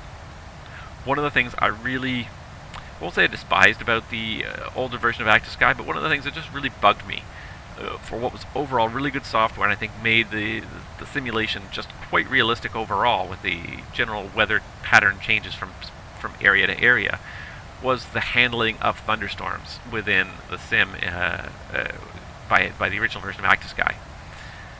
Every thunderstorm was exactly the same size. They would all appear on the radar. They'd all be about 3 mile diameter, and if there was a line of them, you just see a whole kind of smuts of 3 mile diameter circles, storms out there. And it was just not realistic at all. When you're dealing with convective activity, it comes in all shapes and sizes. It's not always round. It can be all sorts of different shapes and sizes. Sometimes they're more elongated. They generally they have rounded corners, but there might be like a very long oval. There might be a line of a bunch of things that kind of are mixing together and merging and splitting apart. And so I found that the original, this was probably the biggest failing of the original version of ActiveSky. Not the original version, but the current non-beta version of ActiveSky for P3D was the convective activity. And the weather radar is a great feature, and it was really great to have it in there in the flight deck. You'd say, hey, I see some buildups there, let's go right 20 degrees to avoid those buildups. You could do that, and I really liked that. But now but now the new version improves on that greatly. There's now a large variety in the size and shapes of convective activity. However, of course, now you can't really use it if you're flying a PMDG airplane for the time being, because there's something going on with that. So it's been reported in their forum. There's a there's 3 pages of people just saying, hey, me too, that we're all experiencing this. There hasn't been too much of a reaction yet from the developers of ActiveSky, Hi-Fi SimTech. As of yet that I've seen, it's a bit of a disappointment. I'm sure they're working on it. You know, they're up to already in like about 2 to 3 weeks. They're up to already version number 3 of their open beta. So obviously they are adjusting stuff as they go, fixing stuff. This is what you have a beta for, is to find problems, to find major problems and fix them. So they're doing that. I'd like to believe they're doing that anyways. They've been a little bit quiet on the issue. There hasn't even been like a, hey, yeah, we know it's an issue, we're working on it. It's just, but their forum is quite full of posts on that. So hopefully they'll get that fixed up, because I do like that. That's one thing that probably the biggest failing, I think, of the previous version of ActiveSky was the convective activity was it was just unrealistic, because it was all the same size, all the same shape. It was just the same thing, you know, cut and pasted across your radar screen 10, 20, 30 times. Not at all realistic. So the fact that they are moving now into an era where they're having storms of varying shapes and sizes, that I think will be the biggest improvement from the previous version. The other thing they've got to do is they've got to improve the performance a little bit, I think, now with the open beta version. The memory footprint is absolutely huge at this point, and I'm not sure if there's a way to really cut that back, but I hope there is, because it's using up like a third as much memory as the entire sim just to run that ActiveSky.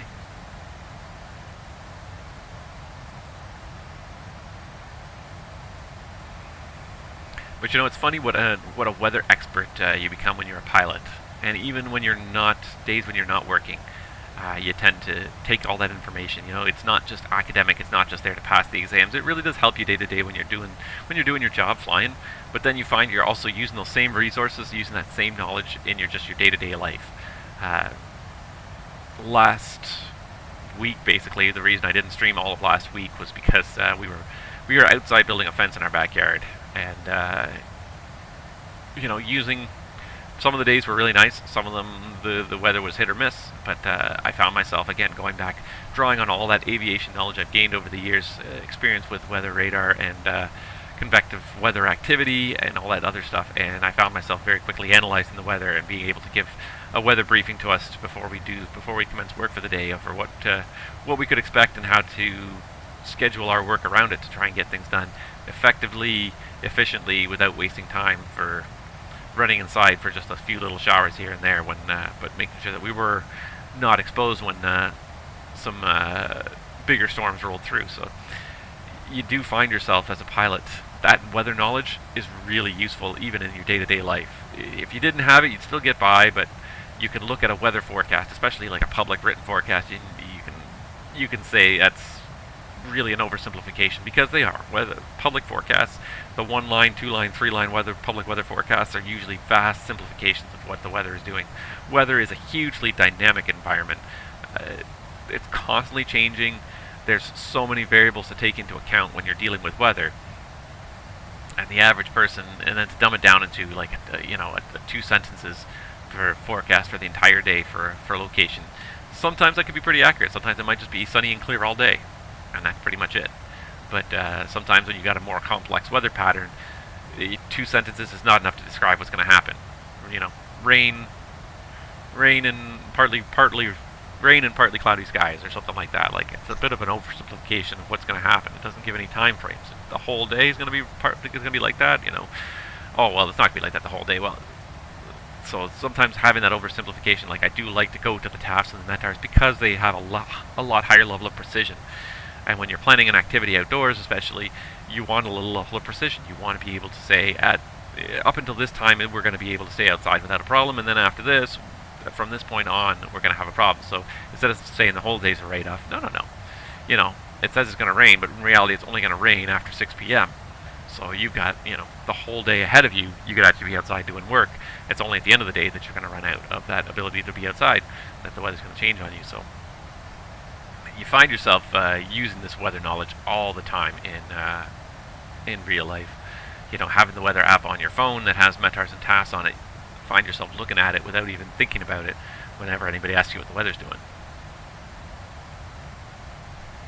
but also knowing all those risk factors as well, knowing that there's a cold front sweeping through and it's been hot and humid. There's a good chance that there's going to be at least some showery activity, if not some serious towering cumulus or cumulonimbus clouds forming. You know there's when it's humid and then you get that temperature drop at night, you're always looking for that temperature dew point spread. The closer it gets, the more likely it is fog's going to form, even if it's not in the forecast. Look at you look at all the various parameters and you say sometimes the forecast is not a complete and total picture, even a METAR and a TAF. But if I see the temperature is 12 and the dew point is 11, even if the visibility is 6 miles right now, that says to me right there, if it's still early evening and the temperature's still dropping, there's a good chance we're going to get a little bit of fog or at least mist in the overnight hours. And again, I've been proven right more often than not as of late, where you look at things that are not necessarily in the forecast, but you look at the weather conditions, you say, this could happen. Hot, humid days down in Texas, you say, there's no forecast of thunderstorms there's no thunderstorms in the forecast right now, but I see, a fairly high humidity level and a lot of heat. It definitely could happen, and sure enough, even though it wasn't in the forecast, you get down there and you see these giant convective clouds moving in across the airport. And you're like, well, that's not a surprise because I looked at the forecast and I did my own analysis as well based on the conditions. The METARs and the TAFs are a great starting point, but they are generated by computers and they are statistical models. The likelihood is that this is going to happen. And yes, you're dealing with likelihoods in aviation, but you also want to cover the extreme cases when you're flying. You want to say, even if it's only a 30% chance of fog forming, that's enough of a chance of fog forming that I should be bringing enough fuel to go to an alternate. I don't want to be caught out by that. If it does happen, 30% is not a totally unreasonable chance something could happen. So yeah, you've got to look at these forecasts and remember that they're generated by computers. They're not people generating them. There's computers generating them, and they're just looking at statistical models. This is what's happened before. This is what we expect will happen this time. But the conditions could be a little bit different. Maybe the fog won't form, but maybe it will. As a pilot, you want to sort of bet on that worst case scenario. You want to hope for the best, but always bet on the worst. You want to just say, hey, there's a good chance that it might get fogged in. Let's bring 30 minutes of extra fuel with us, just so we can circle around, we can divert to a further alternate if things start to deteriorate. Or maybe we don't want to have the alternate that's right next to our destination. You're flying to Toronto and your alternate is Hamilton, 27 miles away. If one fogs in, chances are the other's going to fog in, or if one's hit by convective activity, chances are the other's going to get hit by convective activity. Let's take a farther alternate. Let's make sure we have enough fuel to get to somewhere that's 120 miles away that we can definitely land at, because the weather's going to be quite different there. There's not a guarantee it's going to land there, but I think you understand what I'm saying. So, where you want to have a plan, in a certain area, weather's probably going to be similar between two airports. So you don't want to, if there's a chance that the weather's going to deteriorate at one, there's a decent chance it's going to deteriorate at the other. So you want to have a plan that takes that into account, and maybe goes a little farther afield looking for your alternates.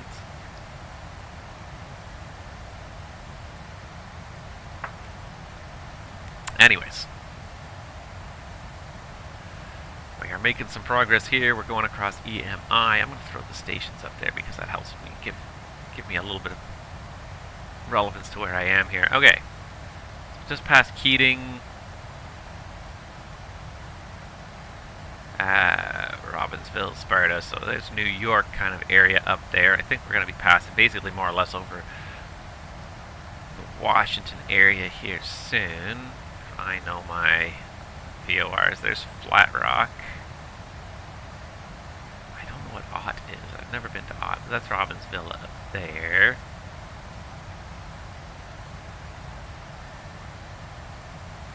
Of course, the other thing I do is just check my moving map. Yeah, we're pretty much almost passing over we're going to pass right between Baltimore and Washington here. And then head down the west side of Chesapeake Bay before we go offshore. So there we go.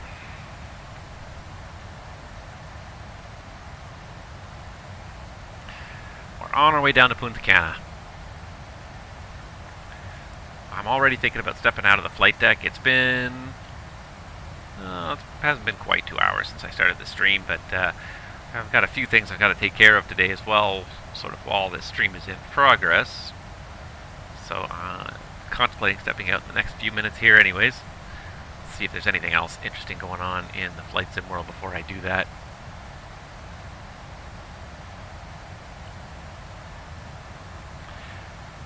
Let's see here.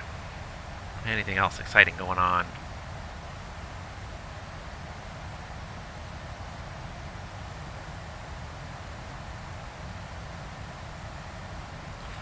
Well, there's not too much else really. The one thing, of course, that I'll be happy about is that Sim Toolkit Pro is due for another update very soon now. We're on version 0.5.83. Apparently 0.6 is coming out soon. So I'm excited for that because it is a very useful tool that I am making good use for all the time. Things that are coming in version 0.6 now. New data storage system, so almost all of the data will be stored in a single file, which will make it very easy for you to store it in the cloud if you wish, on a synced drive, or back it up to the cloud very easily, which is of course always a good thing to have a good backup of all your crucial information.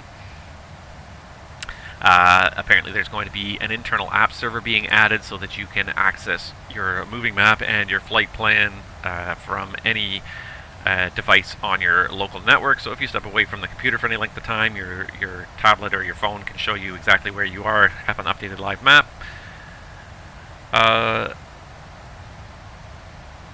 What else? More improvements to the streaming overlays, which I still have not taken advantage of, but I probably will soon. And there's other things that are coming at, apparently there's a big improvement in RAM usage as well. They're analyzing what's actually really used in real time by the program and what doesn't need to necessarily be loaded in RAM all the time, because that's one thing I did find, is that this thing does have a fairly big RAM footprint.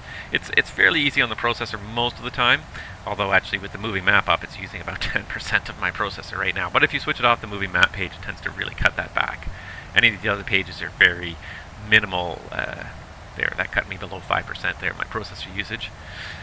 But it is taking up almost a gig of RAM, 800 megs. When I minimize it, it goes down as low as 0.5% processor usage. But the memory usage still stays about the same at 740, 750. So it's still using a lot of processor power.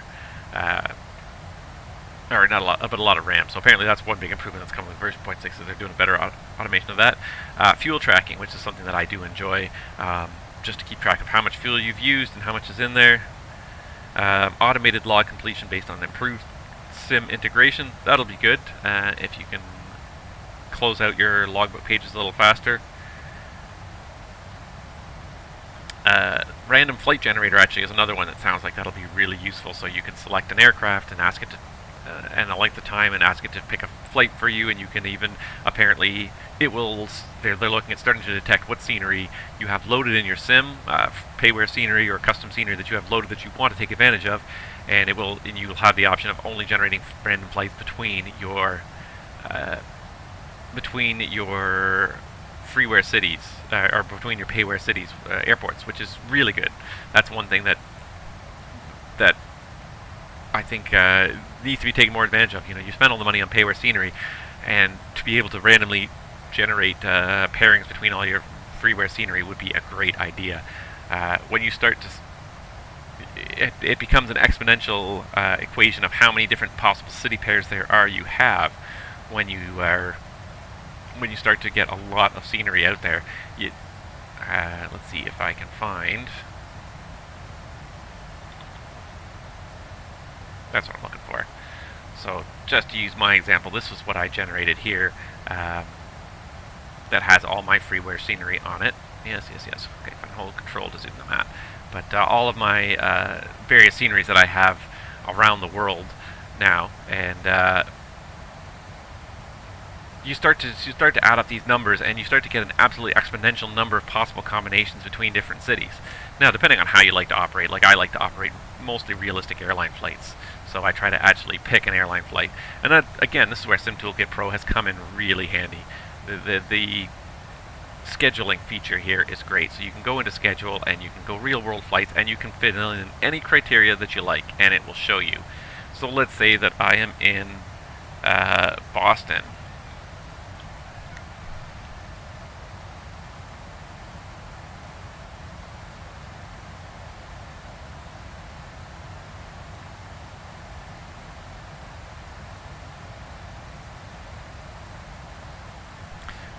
Yeah, so that's what I was saying. So you can put in any airport you want. Let's say I want to do Boston, but I want to do a flight for JetBlue.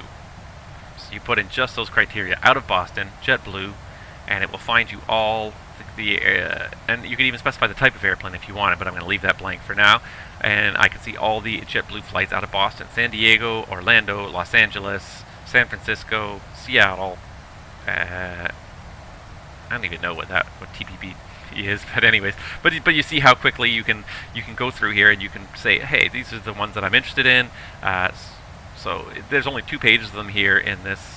Still quite a lot of flights really across 2 pages. It's about 50 per page. But anyways, you can start to screen out what you would like to do. So the scheduling feature in this, there's a lot of neat things. The schedule search feature is really good. So Sim Toolkit Pro, I'm really getting a lot of use out of it.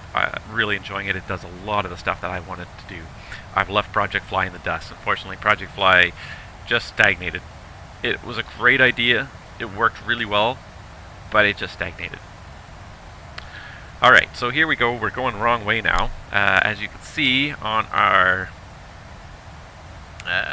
navigation display, we're now heading very slightly west. We made this turn at OTT. We're now heading about 10 degrees west, maybe not even. Our track is about 6 degrees west. So it's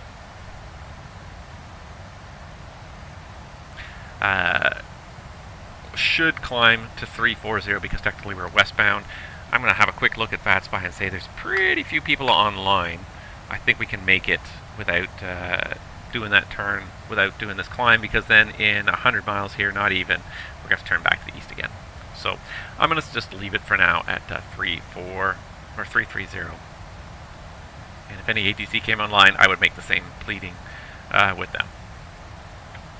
Anyways, now I've been online for just a little under 2 hours. I've run out of things to talk about, guys, so I'm gonna just step away for a few minutes here. But please stick with me. We're definitely gonna come back by about 1600 Zulu, which is about 200 hours from now, and we will resume our flight there and prepare for our landing in Punta Cana at that point. So, guys, stick with me till then. Enjoy the external views, the beautiful external views here of the 737, because she is a beautiful airplane, and that's a great paint job on it. I love this Transat paint job with all the various welcomes on the back in about 10 different languages. Very colorful. Really like it. But that's it for now, guys, so stick with me, and we will be back in about 2 hours. Until then, enjoy.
Takeoff Rwy.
keep the faith alive.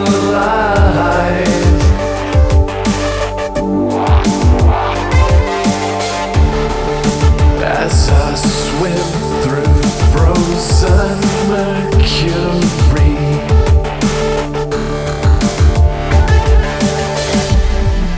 say my name before I venture to the snow. These frozen feathers are all I need to let go.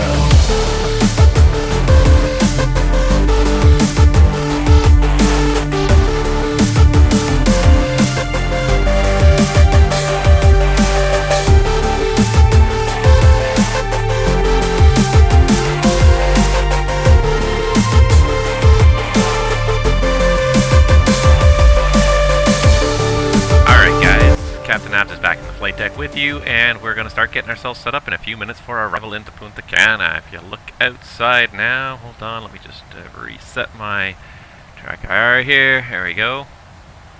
So off the west coast there, what have we got? Off our right side there, is that, let's see, is that Bermuda, I think? And then up ahead is probably the Dominican Republic itself. I believe that's Bermuda, but we can always have a look here at our live map. Churn through some processor power, why not? Actually, no, we're way farther than that. That's the Turks and Caicos. So sorry, Bahamas was what I meant, not Bermuda. But we're not actually near there anyways. Turks and Caicos is where we are, and straight at our 12 o'clock is the Dominican Republic. So you've just seen it starting to come into view there. We got a little bit less than an hour till landing. We got... let's see here. I can't see the scale here. It's been obstructed by all that stuff. Well, we got about 100. Yeah, that's 150 miles. So we got about 250 miles to go. So we got about 100 miles till our top and drop here. So we're going to have to start getting set up very soon here.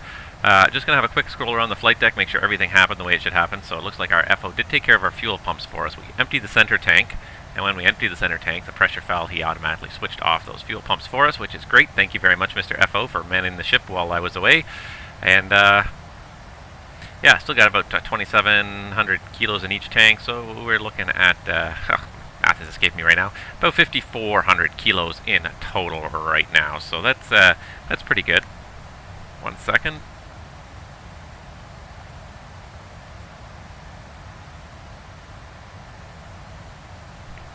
Okay, yeah, so that's looking pretty good. Just a quick glance around the flight deck. I don't see any yellow lights that have popped on anywhere, which indicates that everything is working the way it's supposed to today, which is good. There's not like a big ICAS system or anything, you know, ECAM system like they did have in the Airbus here. So really, you're just looking at the flight deck.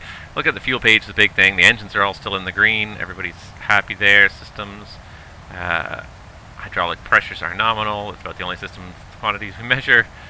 Let's see here. Engines, everything looks pretty nominal. Vibrations are pretty low. Oil temperatures, oil pressures are fine. Fuel flow is fine.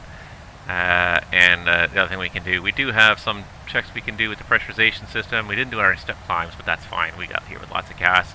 We brought a little bit of gas because it was supposed to be a little bit showery in the vicinity, but it doesn't look like it's too bad up there by the island of Punta Cana itself, or by the Dominican anyways by itself. Let's see here. Differential is good at about just under 8. It's fine. Cabin is level. We can always check the electrical system as well. We have lots of abilities to check the electrical system here. So right now we got the battery bus voltage, and we can check the output of the TRUs, and we can also check the AP generators offline, but Gen 1, Gen 2, inverter, standby power, ground, bus. Okay, so everything's looking pretty hunky-dory there anyways. So that's about all we can really check in this airplane. It's not as thorough as the Airbuses, but we really should start getting ready for our descent here. So I'll lock this back on here again, and let's start setting up for the descent. Check. So that triggers him to do some procedures and check a few things. So first things I'm going to do is come to the FS2 crew window here and configure our approach window here. So arrival procedure today, we've got a star. We're doing an RNAV approach. There's no ILSs here in Punta Cana at all. It's all RNAVs, VORs, etc. So we're going to do the RNAV approach here today. We'll do a flap 30 landing. We got a pretty long runway. Bleeds on, and then we got to fill in some information. So we got to come to our Navigraph charts here. Hello, goodbye Toronto, and hello MDPC. Okay, so RNAV arrivals for runway 08, I believe is what we're doing here. It's an interesting way of formatting it, but it works. So, Barrel. I think we're joining it at Barrel, and then we set ourselves up to join at Agnal there, and there's the airport. Okay, so all the stars are organized by runway. We're going to plan the RNAV runway 08. Need the taxi in, runway 08, 10,000 feet, even runway 09, also 10,000 feet. They're both equally good. Sort of weird that they have two runways like this. I'm guessing maybe for just redundancy, so then if they ever need to close one, they've got the second one available, because they're so parallel. I don't know. It seems a little odd. I find it hard to believe they need that much parallel. They have that much traffic in here. I mean, you do get a fair amount of traffic in here. It's a resort destination. That's the plain and simple of it. That's all it is a... we don't need the departure, so we got the approach. We got the star. Okay, so the big thing right now, we need is the approach here anyways for the RNAV 08, because we're going to put in this information here. So the final approach fix is at 1700. The minimums will be 730. So 1700, 730, and the missed approach altitude is back out to 3000. So just because it's going to disappear when I do that, that's why I just memorized the three of them there. You can flip back and forth easily. 730 for the minimums, and the missed approach altitude is 3000.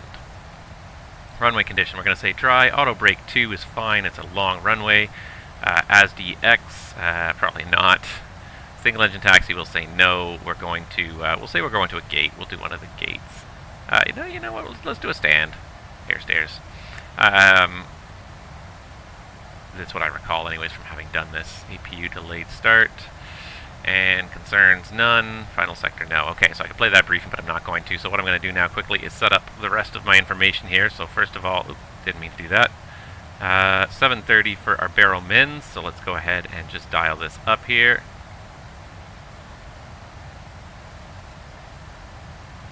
I get confused because in the NGXu they kind of changed the way these knobs work, which is fine. It's good the way it works now, but I got used to the way they had it set up before. There it is, perfect. 730. And let's go ahead and... I'm setting up for this arrival without even having checked the weather, but the winds are out of the east at a decent strength, 12 knots. Straight out of the east at 12 knots, so that works. Unlimited visibility, few at 2500, scattered at 30,000. Temperature's 31 degrees, love it.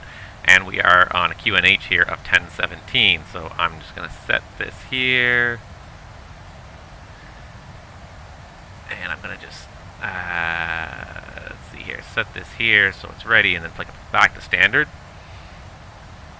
And the other thing we need to do is come in here. So we basically got everything already set up, so we just need a flap speed 30 and 146, and I think that's about it. I'm just going to go really quickly to my worksheet here. So I do have my FS2 crew calls printed out, because honestly they are a little bit complicated sometimes, and I just want to make sure that I'm not missing anything. So descent procedure, for me it's set the minimums for the pilot flying, set the minimum selector, decision height, verify transition level, and perform the approach briefing. Okay. That's one thing I didn't do actually, was I didn't set the transition level. Let's check the chart here. Where's my Navigraph? There it is. Transition level is 180, much like North America. Okay, so that's fine. It should be there anyways, but let's just check it on the descent forecast page is where it is. Transition level 180. Perfect. All right. And with that in mind, are you ready for the approach briefing? Checked. Ready. Pardon me. Okay. So without RNAV, we don't even need frequencies dialed in. This is going to be fairly straightforward. I'm going to pop this out. Give me 1 second. I'm going to pull up my... Yeah, I know it's jumpy. Just looking over here at where I keep my FMS. I'm going to put this on here. I'm going to pause that, and I'm going to pull out the charts here. Okay.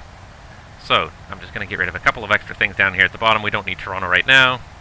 keep it a little bit less cluttered. Alright, so for Punta Cana International, the arrival on page 10-2, first of all, the speeds are in the FMS, and the distances will say are checked 10,000 feet. It's a long runway. 10-2, 7th of November 2019. This is for all the departures for runway 08, which is what we're planning. We are doing the barrel transition, so eventually down here, oh, I didn't mean to do that. That's why I brought up my thing on the other page here, but forgot what I was doing for a second. Okay, so you see barrel. We cross barrel at 220 knots at or below 12,000, and then PC 099 at a max 220 knots at or above 4,000, and then Agnol at a max 210 knots at 3,000. That's the hard altitude, and that's where we join the arrival. Minimum holding altitude of 3,000. We do have a little bit of high terrain, some kind of mountain, maybe a little bit of a might be a little bit of a stretch, but anyway, certainly some high hills up and down the island of Punta Cana, so hence we got some higher minimum altitudes here, 5,800. Okay, so after that we're going to transition into our approach today. So the RNAV GNSS runway 08 in Punta Cana, page 12-1, effective the 3rd of April of 2020. Final approach course 087. And you should see that there after Davna. It is a 085, so it's a miscalculation here slightly, but it's not. You often get these slight discrepancies in the headings calculated in the FMS versus on the chart. As long as the waypoints are in there and it's approximately correct, we'll be okay with it. So the final approach course 087, there's no frequencies that need to be set. It's already in the RNAV system. Rikik at 1,700 feet is the minimum altitude there. You can see it there. And then the MDA of 730 straight in. Runway elevation is at 43 feet with the airport at 47 feet. And if I just scroll over quickly like this and scroll up, you'll see we basically set 0 for our landing altitude. We could even set it to 50 if we wanted. I can't do it with this window in front. But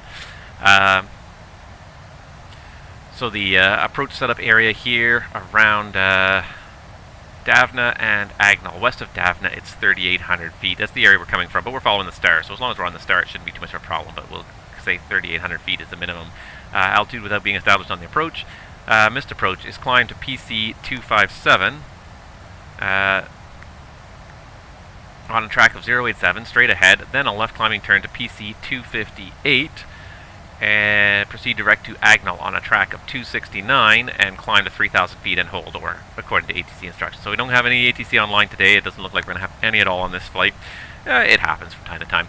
But anyway, so the missed approach is straight ahead to PC 257, left turn back to PC 258 and back to Agnol to hold at 3,000 feet. Max airspeed on this approach at all times is 210 knots. It's there in the notes. And that's about it. Nothing, no notes on the plan. Just runway 08 direct PC 257 is 2 miles. And it's basically the departure end of the runway, more or less. And then, let's see here. Descent angle is going to be 3 degrees. We should be able to get the VNAV in there. If it doesn't lock in there, we should be VMC anyways. We'll spot it. Follow the PAPIs down. We do have PAPIs on the left. SALS lighting system.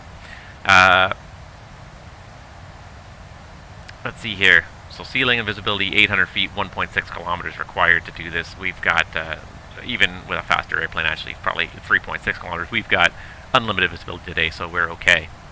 After landing runway 08, we're going to take convenient high speed. I don't know if we're going to make hotel. We'll try to make hotel. If we don't make hotel, we'll make a right turn on Alpha down here. We're going to cross 09 either way to get to the terminal apron. I'm going to park at Terminal A for today because that's a good place to unload. It's a hard stand. You'll be able to see the airplane nicely from the outside is basically what I'm looking at it. Request ATC authorization 10 minutes for pushback and towing. First third of runway 9, consider slippery when wet. Caution advised.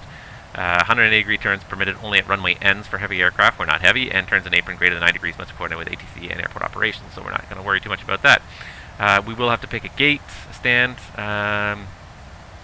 Something in front of the building would be nice, so P4, 5, 6 would probably be best. Somewhere in there would be good for probably a 3-7. But we'll look at it when we get a little closer in there.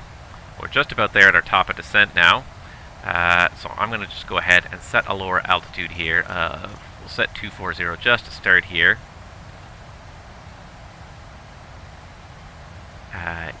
Yes, and I was going to round this up to 50 feet because that's closer to our airport elevation of 50 feet. So that's it for the charts terrain. There is some higher terrain west of the field along the island. 3,800 feet should clear it. Weather is, well, it looks like there's a little bit of convective activity in the area, some showers maybe. We might have to turn on the weather radar if we don't already have it on. I don't think we do, so now we got it on. And operational, let's just check NOTAMs. Now that I've briefed the whole thing, watch the runway be closed. Wouldn't that be funny? Wouldn't that just be the kicker? Okay, for our destination, GBAS on frequency 17.5 not available. FBO terminal closed due to operational limitation, measure to contain the spread of COVID-19. General aviation terminal closed due to operational limitation, measure to spread for the spread of COVID-19. Okay, so that's it for NOTAMs. There's no NOTAMs in there, and that's all I've really got. Fuel, we did need, let's see if I can recall here.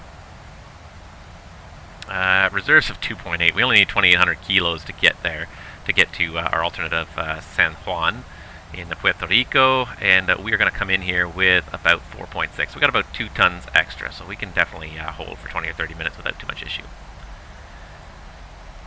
Any questions? No questions. Great. Descent checklist. Descent checklist. Pressurization. Landing altitude is 50 feet. Recall checked. Auto brake level 2. Landing data. VREF 146. Minimums 730 feet. VREF 146. Minimums 730 feet. Bridge briefing. Complete. Descent checklist complete. Sweet. Done. Alright, and we're on our way in. I'm just going to pull up my flight tracker here and see if there's anybody else inbound to this airport. I didn't see anybody earlier when I looked. Don't see too many people around here at all, really.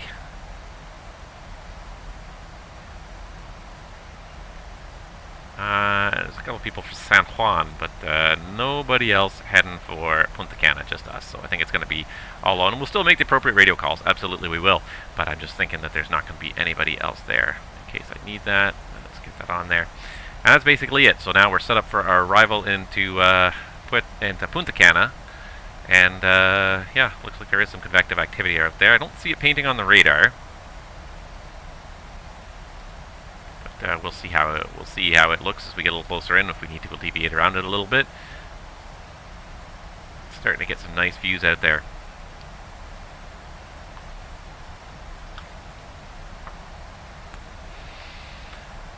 But yeah, it's I do like this airplane a lot. It's almost everything in the flight deck does what it's supposed to, which is great. That's always good.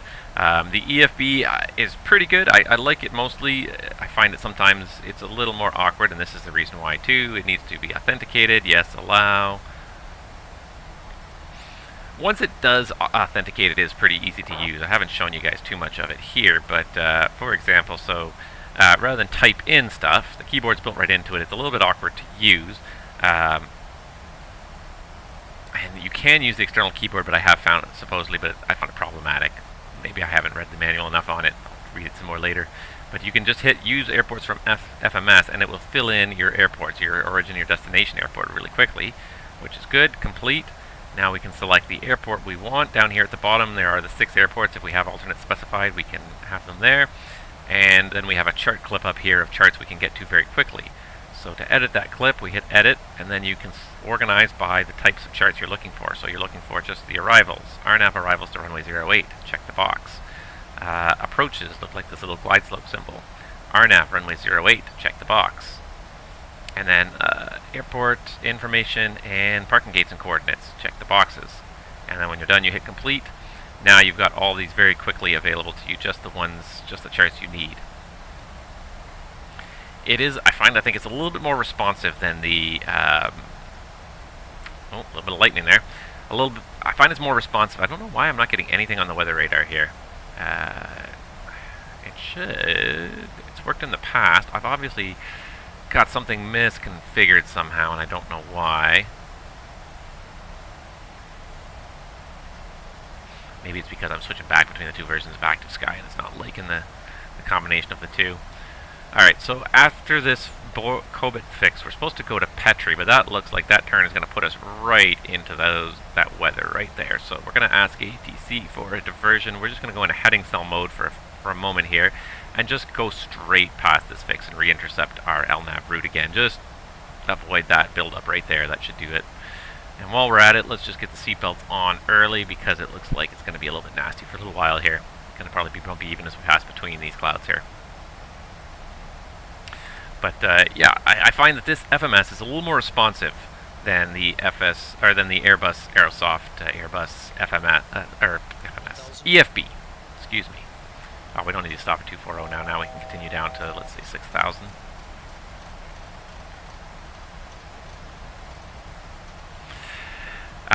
But it doesn't do as much. There are takeoff performance calculations, but I loved having the flight plan on here as well. That made this EFB so useful. I have not even put a view in here. I'm going to have to do this at some point. I'm going to have to put a view in here.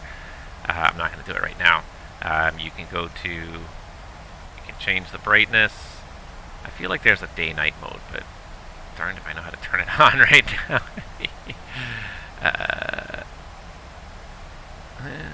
You know, you can load documents in here, so you probably could actually get the flight plan in here, but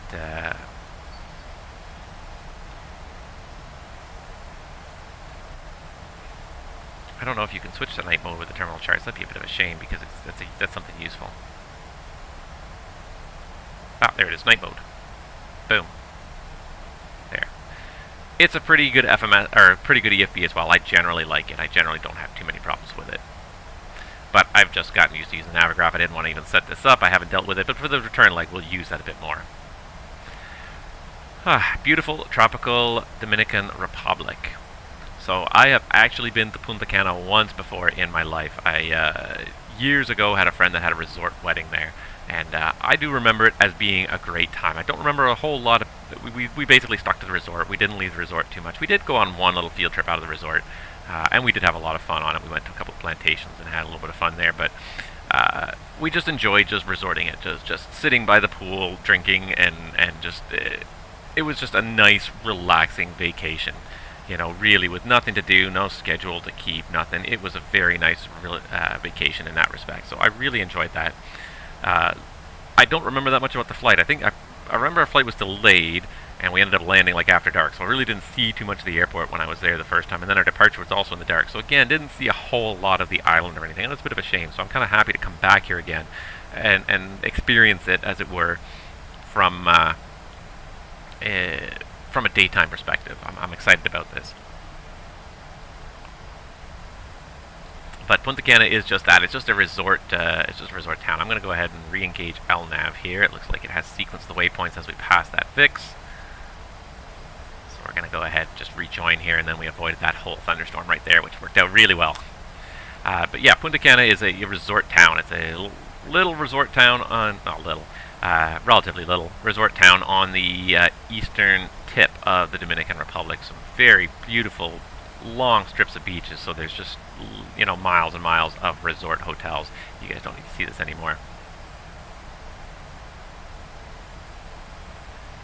So the airport is pretty much at the eastern tip here, but all around, especially on this northern coast here, right here, just to the west of Punta Cana, is all very... It's a very large resort area, tons of resort hotels in there. But I do remember it was lovely. It was warm. The water was clear blue, just a beautiful aqua blue color. And the pool was just a lot of fun too. It was just very nice, relaxing vacation. It was probably one of the more relaxing ones I've ever had. Tend to try to get out and do stuff on my vacations, but that was just that's the style of it, right? You just go to the resort, you just sit there and get yourself pampered for a while. So now, why has it not re-intercepted? I don't like this. It's lost the path and it won't find it again. So let's go ahead. We're 850 feet high. We're not going down, so let's get a little speed brake out there. We'll just try half speed brake here and see if it'll pitch down enough to catch that. Looks like it's going to catch it eventually here now, but it just didn't seem to want to catch it at first. Alright, but we're leaving that convective activity behind, and straight ahead, as we follow the coastline east, it looks really beautiful, so that's good. Let's good, that's good.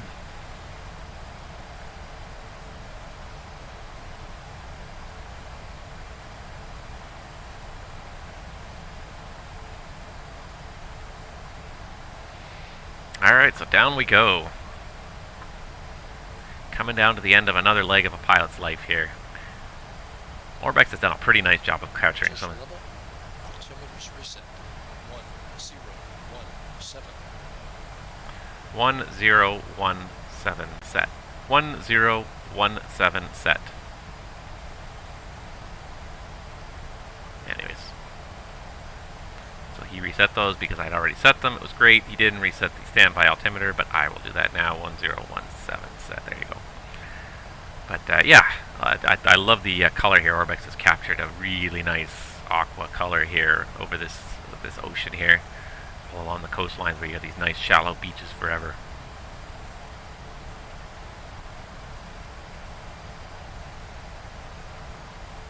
Alright, since we've done the altimeter setting, we can just do the approach checklist. Approach checklist. Altimeters. 1017 set. 1017 set. Approach checklist complete. That's all there is to the approach checklist in this airplane. It's probably the simplest checklist in the whole airplane. There we go. I'm going to re-engage the VNAV now, and it should hopefully chase that down back into VNAV path. I'm going to close the speed brake and see how it works out for it here.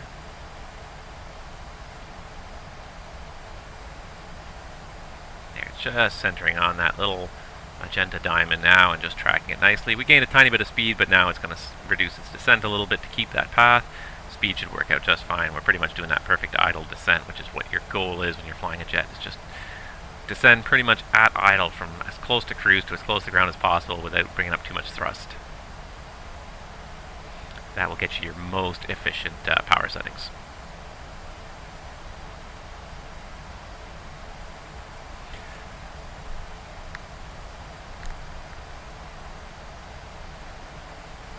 But I am enjoying this. This is a beautiful, beautiful spot here.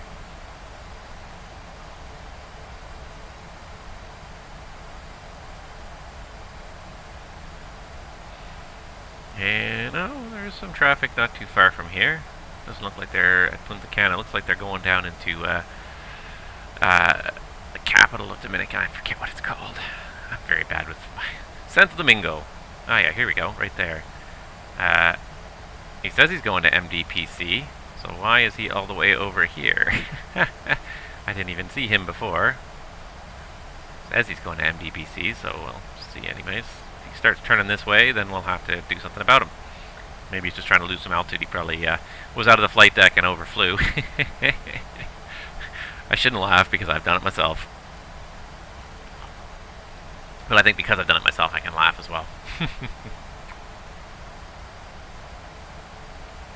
So we'll have to keep an eye out for him because he's kind of going to get there at about the same time as us. Especially if he starts turning back towards the airport now, which is hard to tell. Looks like he is northbound now, so.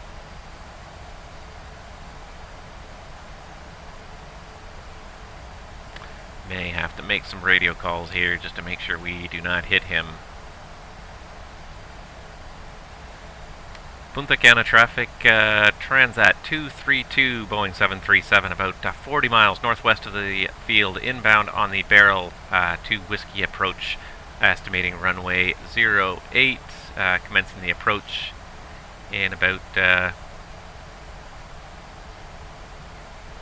estimating the approach in about 8 minutes. Pretty reasonable estimate anyways, I think. If he's listening on Unicom, and that's another big if. So he's descending much faster than we are, which makes me think that he did overfly, and now he's hustling to get back down and turn back towards the field, which means it might be a wise course of action for us to start slowing already to 250. So we're going to change it to level change here, and we're going to go ahead and just get this. Actually, we can do VNAV on this one and do speed intervention. So many airplanes don't have this speed intervention option that It's nice when you have an airplane that actually has it. Alright, let's just recheck on the arrival here. The next restriction is barrel at 220 knots anyway, so we're going to start slowing very soon here. That's barrel 220. You know what we'll do is we'll just start slowing now. We'll put 220 on there. I don't know what he's doing, and this is the trouble. He's lower than us now, but he's not really turning inbound yet. So is he going to follow us or not? That's the question. And without communication... Alright, just going to type out a Unicom message as well.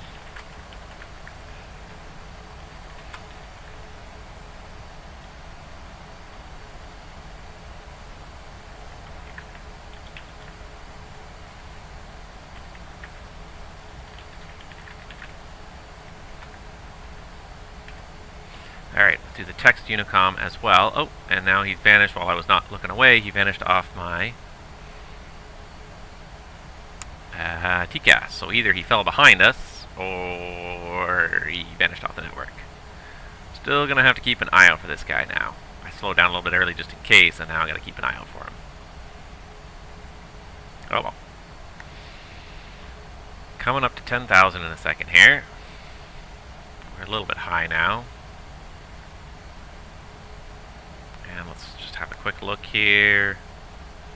It'll be at or below 12,000 by barrel, which we are, and at or above 4,000 by PCO 99. Let's see where 4,000 will put us. It's going to put us a little bit after PCO 99. We need to be mandatory 3,000 for Agnel. So why don't we just set the 3,000 now? Checked. Now he's going to go and turn on lights. Cabin crew, prepare for landing. And 3,000, yeah, that 3,000 is looking like we're going to hit it pretty much at Agnel, even at our current rate of descent. So we'll just keep this up for now. It looks like it's working out really well for us. Now, one thing I've had issues with this airplane a few times, and I can't seem to figure it out, it seems to be somewhat random, is on approach, or in the flare, really. And I'll get this odd situation where the auto thrust, instead of bringing it to idle when we get close to the runway, will actually bring it to go-around thrust. We'll actually bring the thrust levers all the way idle. So one thing I've started to get in the habit of doing is disengaging the auto thrust before we hit the flare. So somewhere between 1,000 and 200 feet, I will disengage the auto thrust system altogether. And I'm just going to check my switch to make sure it works actually here. It did.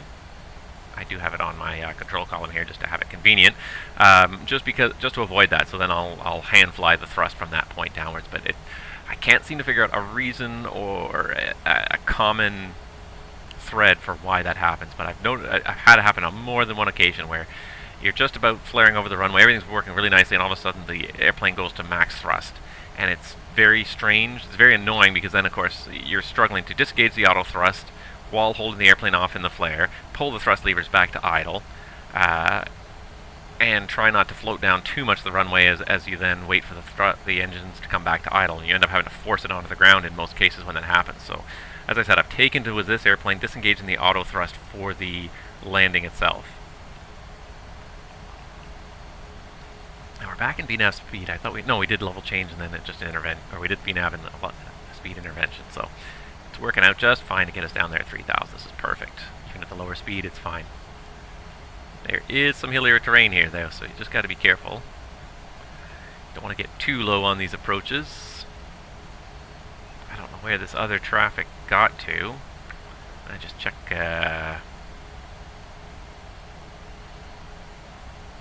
No, he is out there somewhere, so I am going to slow down some more. He's going to probably pop up on my TCAS again in a minute because he's apparently out there somewhere. I really wish I knew. I guess here's what I could do. I could go to ActiveSky. ActiveSky will tell me. So without any ATC, it's kind of annoying. So let's see here. And we turn on traffic, and then we can see that he is just a little bit tracking behind us. So hopefully he hasn't made a call on Unicom. He hasn't made a call, a text or a call on Unicom. So he's a little bit behind us. The trouble with the Sim Toolkit Pro is that this is the VATSIM. This is the VATSPy data downloaded. The regular VATSIM data. This is not live. So this is probably 30 seconds or a minute or something behind the actual position. My position is correct, but the VATSIM traffic that's being loaded in here is probably a minute or so behind. So, okay, yeah, we'll keep the speed up at 220 for now. The next speed restriction on the arrival is supposed to be 210 when we get to Agnel. So, for commencing the approach at Agnel, we got to be at 210. So he did fall behind us. So let's hope he stays there. Let's hope he is paying attention to the fact that we're out here as well. And or maybe he's going to land 09 when we land 08. We can always hope that as well. Very difficult to deal with people when they don't want to make any calls on Unicom. And it doesn't have to be anything complicated, but just, especially when there's more than one airplane arriving at the same airport at the same time, we just need to communicate a little bit to sort out what we're doing. So we know our intentions, otherwise I have to kind of assume the worst at all times, which I don't want to do. So I'm going to keep the speed at 220 till the last possible moment, slow it down at the last possible moment here. Oh, wait, he's just appeared on my TCAS again here. And he's not saying anything, he's not doing anything. He is pretty much a BMS. Okay, we're going to slow down early. We're going to go speed 210 for now. Because I think he is just... It's hard to tell. But I think he's going to start the approach before we will, because we got to make a right turn. So let's...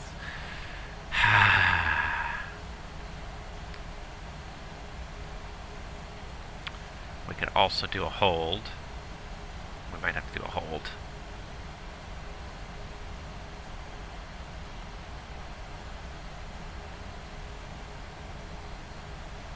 Let's do that. Let's do a short lap around the hold at 4,000. Let him land, and then we'll yeah. All right. So let's get the hold information here. It's a 177 inbound course. So it is 177. Left turns 1 minute leg.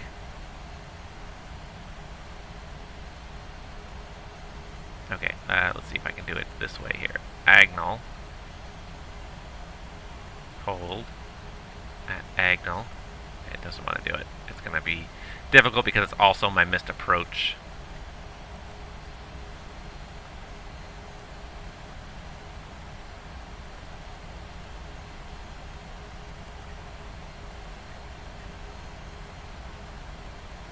There, I think that's going to work.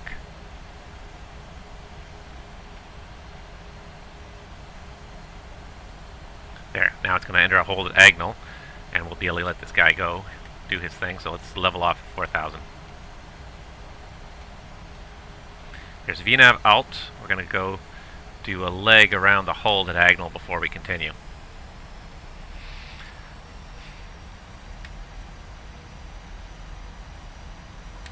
Punta Cana traffic. Transat 232 is 3 miles from Agnel. We'll enter the hold at Agnel for one turn to allow the other traffic to land at Punta Cana ahead. Because he's not communicating, he's not doing anything, the safest thing is to wait a minute and let him do his thing. Alright, let's go flaps. Flaps 1. Flaps 1. Since we're hovering at the flap speed there.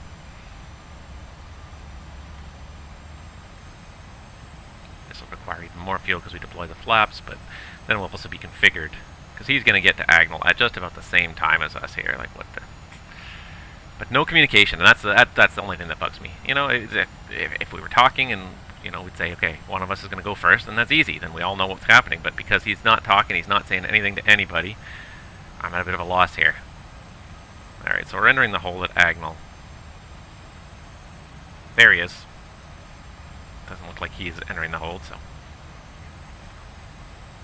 Drag required after tap, no, that's fine. So, there he goes, right there. Punta Cana traffic, Transat 232 entering the hold at Agnel. We'll just do one lap around the hold, that should be enough. That should be at about 3 to 4 minutes to our flight. Alright, so now that we're entering the hold, I'm going to wait till we get to the far end and I'm going to hit the exit hold button. Never had to do a hold in the 3.7 before, I don't think. Or maybe I have, I can't remember. But fairly self-explanatory. It's 27 degrees at this altitude, so the fact that we're flying through the cloud is not an issue. Oh, Lord. It just isn't communicated. That's the only thing that bugs me about the whole thing. You know, and I would have gladly said, okay, you go first, but, you know, then he disappeared off my radar. I wasn't even sure if he was still there, what was going on, but obviously he's just doing his own thing and not talking to anybody, not communicating. I made a call on Unicom, I made a text on Unicom. Nothing. Nothing. Sorry. It bugs me a little bit. What's the point of flying online if you're not going to fly online? If you're not going to be a good citizen?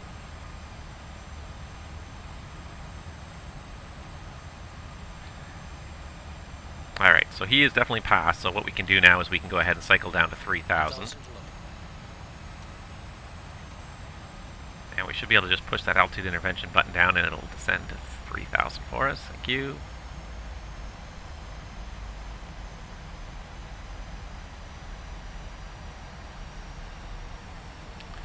Just coming to the far end of the hold here.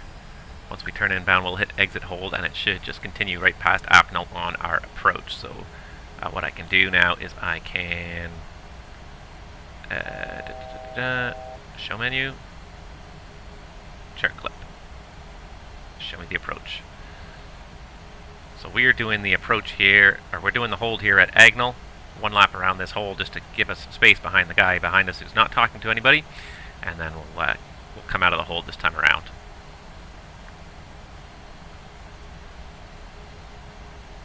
FMC drag required after Davna. Okay, so we're leveling off, so let's also bring the speed back to 200 here. And I'm just going to say exit hold and confirm execute. Confirm. And it says exit armed. So it should automatically leave the hold once we get to the end there. Just in case, I'm going to go ahead and set the heading bug there to get us out of the hold as well. And if it doesn't work right away, I'll just go into heading mode. But now we should be able to see the airport. It's about 10 miles over there. And actually, while I'm thinking about it here, and I'm not doing anything terribly crazy right now, Punta Cana. Let's see here. Gates. I'm going to just use my other chart for this for a moment here. 5, 6, 7. Let's see if we got like gate 6 maybe. Or 5. I clicked 5 by mistake. Anyways, that'll do. That'll get us nice and close to the terminal building. Okay, so the moment of truth here at Agnel, it should exit the hold. It says exit hold. Flaps 5. Flaps 5. Now we're ready to slow down a little bit more. Yeah, I don't know where he went, but by now he's probably just about down.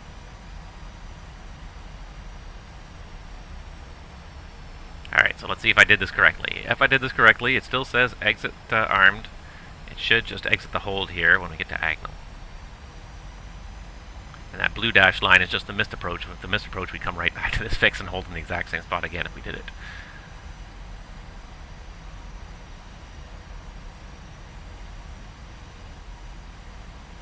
Alright, so 3,000 crossing Davna, and then we basically should start our descent after Davna, 1,700 and the next altitude after that. Okay, it looks like we're just making a slight turn to get us to Davna, but it doesn't look like the hold has been removed. We are on our way to Davna. Okay, perfect. So it did work the way it's supposed to. Sometimes you know, especially because I'm not totally familiar with this airplane, I want to make sure I understand that it is going to do exactly what I think it's going to do. Punta Cana traffic, Transat 232 is now exiting the hold at Agnel and commencing the RNAV runway 08 at Punta Cana.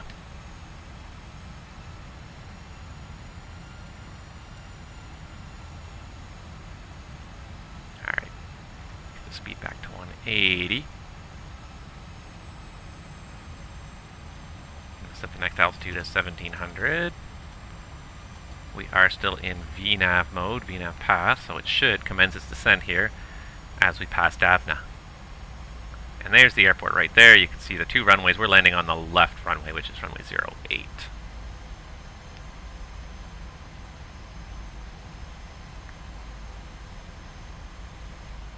Still don't see the other airplane on the TCAS. I'm going to assume he's probably just about touchdown by now. In the time it took us to do the hold, he's probably just about touchdown.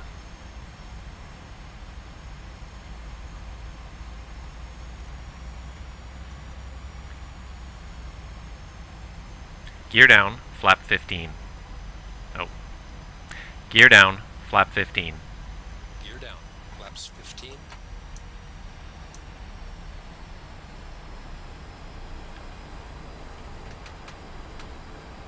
And then I arm the speed brake there. Checked.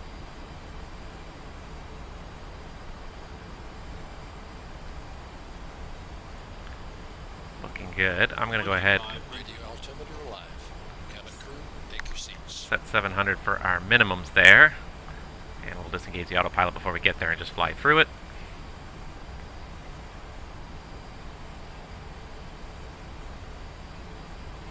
And our VREF speed today, 146 with a 12 knot headwind. We should add 6 knots, so we'll do 152. Checked. Flaps 30. Flaps 30.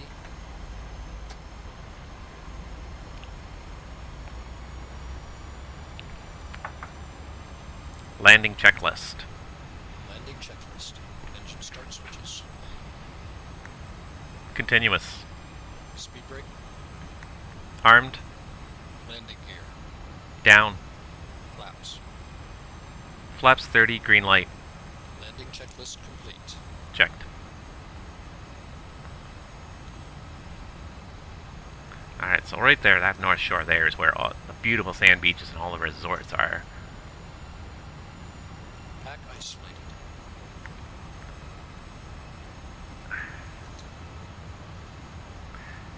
And this is why. Gotta be careful. He listens to everything you say. Okay, there's 1700. It's just gonna continue descending. Good. Height checked.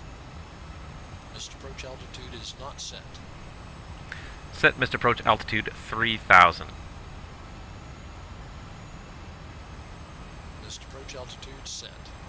Cleared. Check. Landing. Check. Punta Cana traffic. Transat 232 short final runway 08 Punta Cana.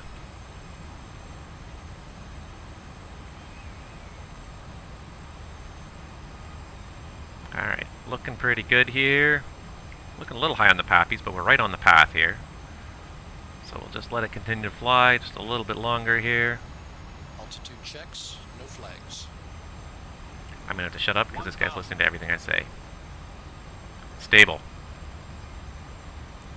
Stable.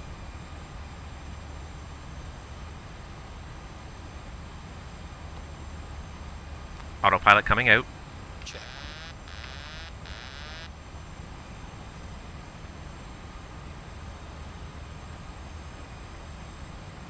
Approaching minimums. Disengaging auto thrust. Minimums. Ground visible. Checked. Landing.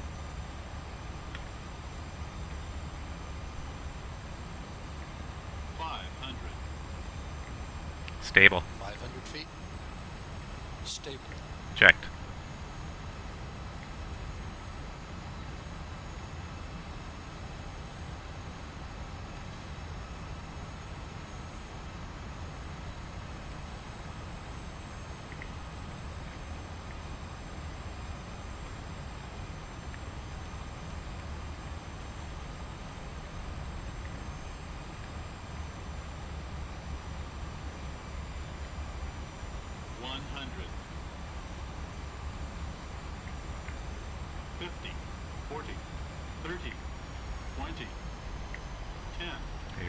Tend to overflare this airplane a little bit here. Oh, now we're floating.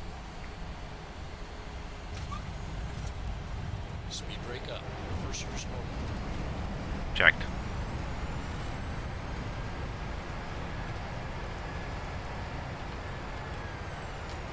Auto brake disarmed. Alright. Got a long way to roll with the next one.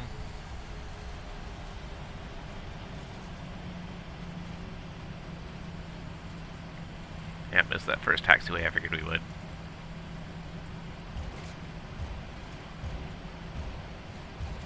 $60 knots. Checked. Check.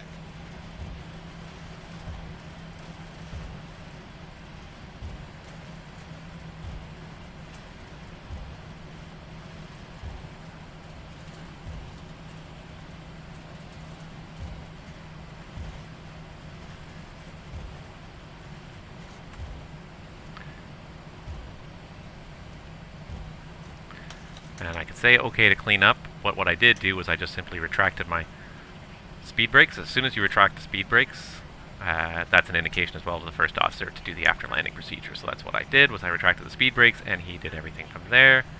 Or you could just say okay to clean up. Punta Cana traffic. Transat 232 is clear of runway 08, taxiing Alpha to the apron, crossing 09. There's that guy over there that made 0 calls.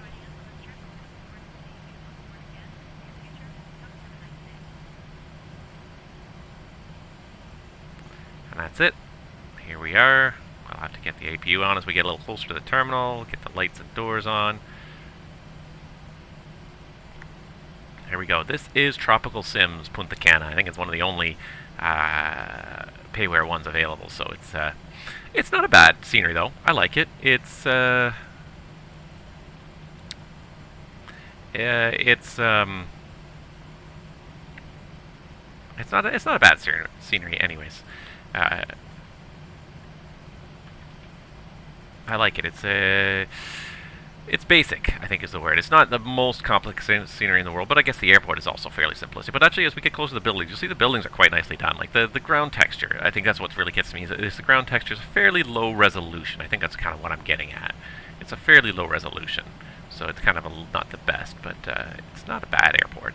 It definitely is a realistic rendition. The terminal buildings are really most of it, so most of it is just trees, tropical trees, and runway and pavement here. So kind of wish they had a little bit higher resolution ground texture, but confirm cleared to cross runway 09. Affirm. Cleared to cross. Set strobes on. Strobes coming on. So strobes are on. Clear left.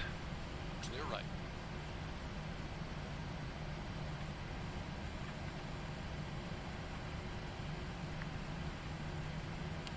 British Airways. Looks like a 777 too. Nice.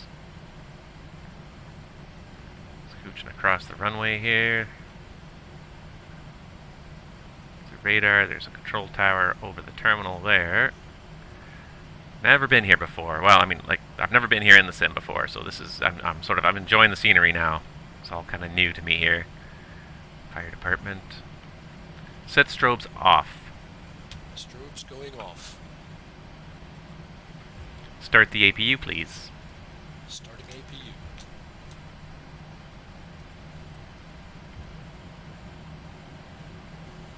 Kind of glad we didn't tangle with that 737. I mean, that 777. Us in our 737. 3 minutes. VIP rampa privada.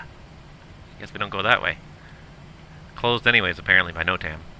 Alright, 3 minutes after landing, he makes the announcement 3 minutes, so we know the engines have cooled for long enough to shut down. Neat to see that there's actually somebody else here. Just wish you communicated, that's all. More than willing to let him go first. I just didn't know where he was or what he was doing.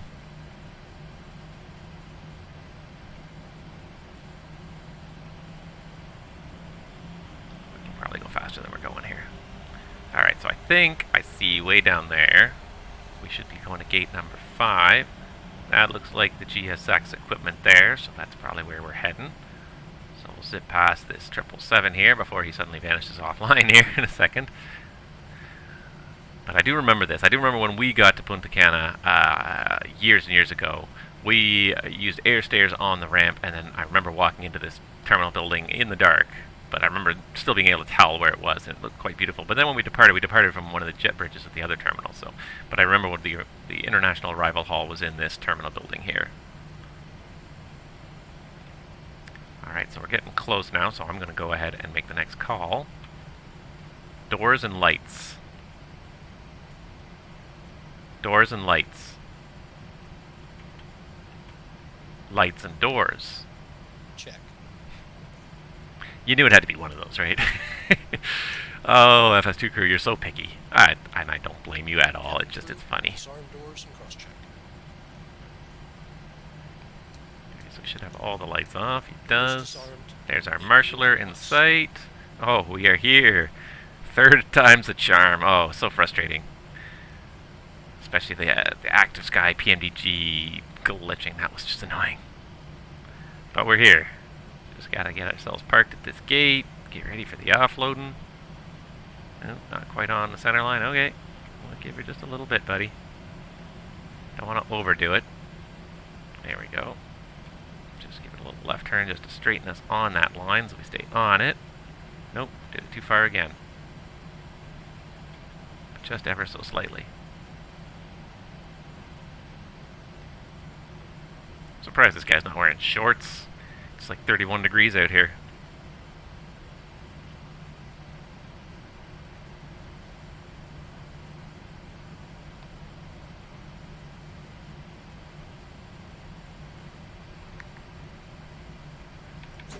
Alright, parking brake is on.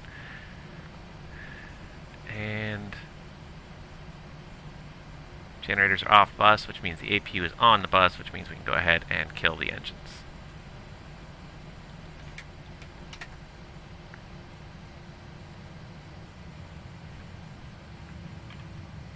Shutdown procedures.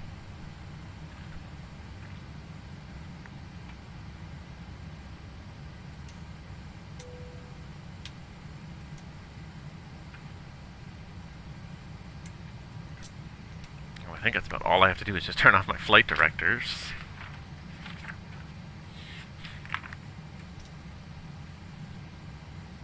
That's it. The FO does the rest of it.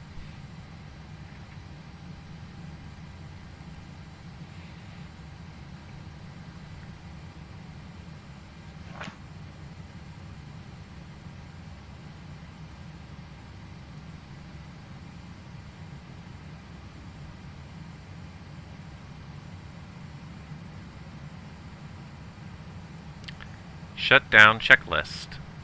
Shutdown checklist. Fuel pumps, off. Probe heat, off. Hydraulic panel, set. Flaps. Doesn't look set to me.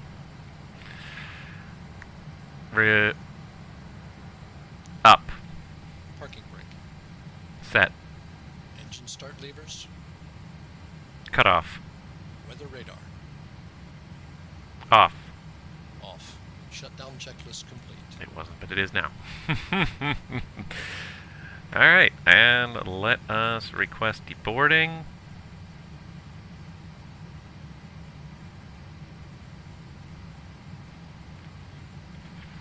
And there's...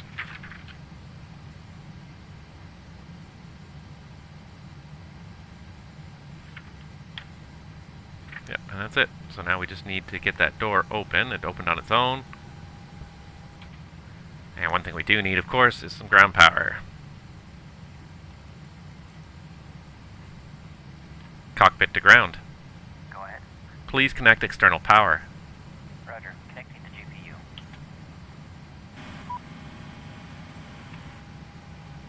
Oh, and it wants me to open the aft entry as well for offloading passengers, which is a little unusual, but I guess it's not that unusual, so there you go. The bus isn't even really necessary because all you've got to do is walk over here. The entrance to the terminal's right there, so they just have you walk along the edge of the apron there, but anyways.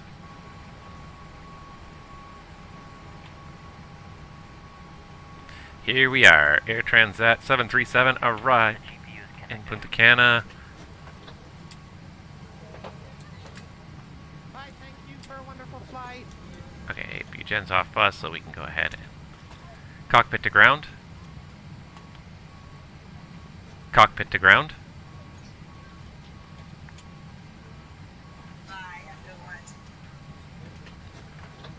Cockpit to ground. Go ahead. Please connect external air. Please connect the air cart. I don't know if he knows how to do that, so you know what? I'm just gonna do it this way, because darn it, we're gonna need that air conditioning. Anyways, I'm sure there's a command for it, I just don't know it, so. But here we are, guys. So welcome to Punta Cana. We're going to have another week, or at least a few days anyways, of enjoying the sun on our layover here, while we get ready for the leg back to Toronto. So that should have completed itself. Yep, looks like the leg has cycled off now. Next leg is 2:33, Punta Cana back to Toronto, and then an Orlando turn, and this month's cycle is done. We'll be able to generate a new schedule. So I'm pretty excited about that. Let's just have a look at what I meant to do. Let's have a look at our dashboard here. So we got a little over 100 experience points now. We need 200 just to get promoted again and start earning a higher paycheck, but we're getting there. We do have some money in our bank account, $584, and I've done 64 hours pretty much on this in my career so far, which is not a crazy amount when it comes down to it, but nevertheless, it's not bad. Check out our job market page as well, because we're always getting offered offers of employment, which is not really the case anymore now in the world we live in post-COVID-19. But just 3 months ago, airlines were beating down pilots' doors to try and find people to come and work at their airlines. Not so much anymore.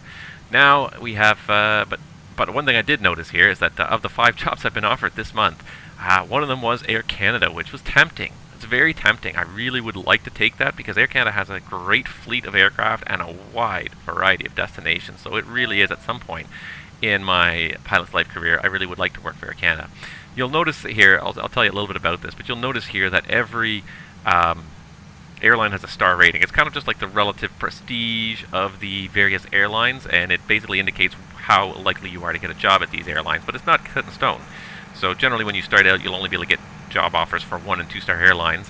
You can actually apply to any particular airline you want and maybe get offered a job, but chances are if you don't have a lot of experience points, you won't get a job at a 4- or 5-star airline right off the bat.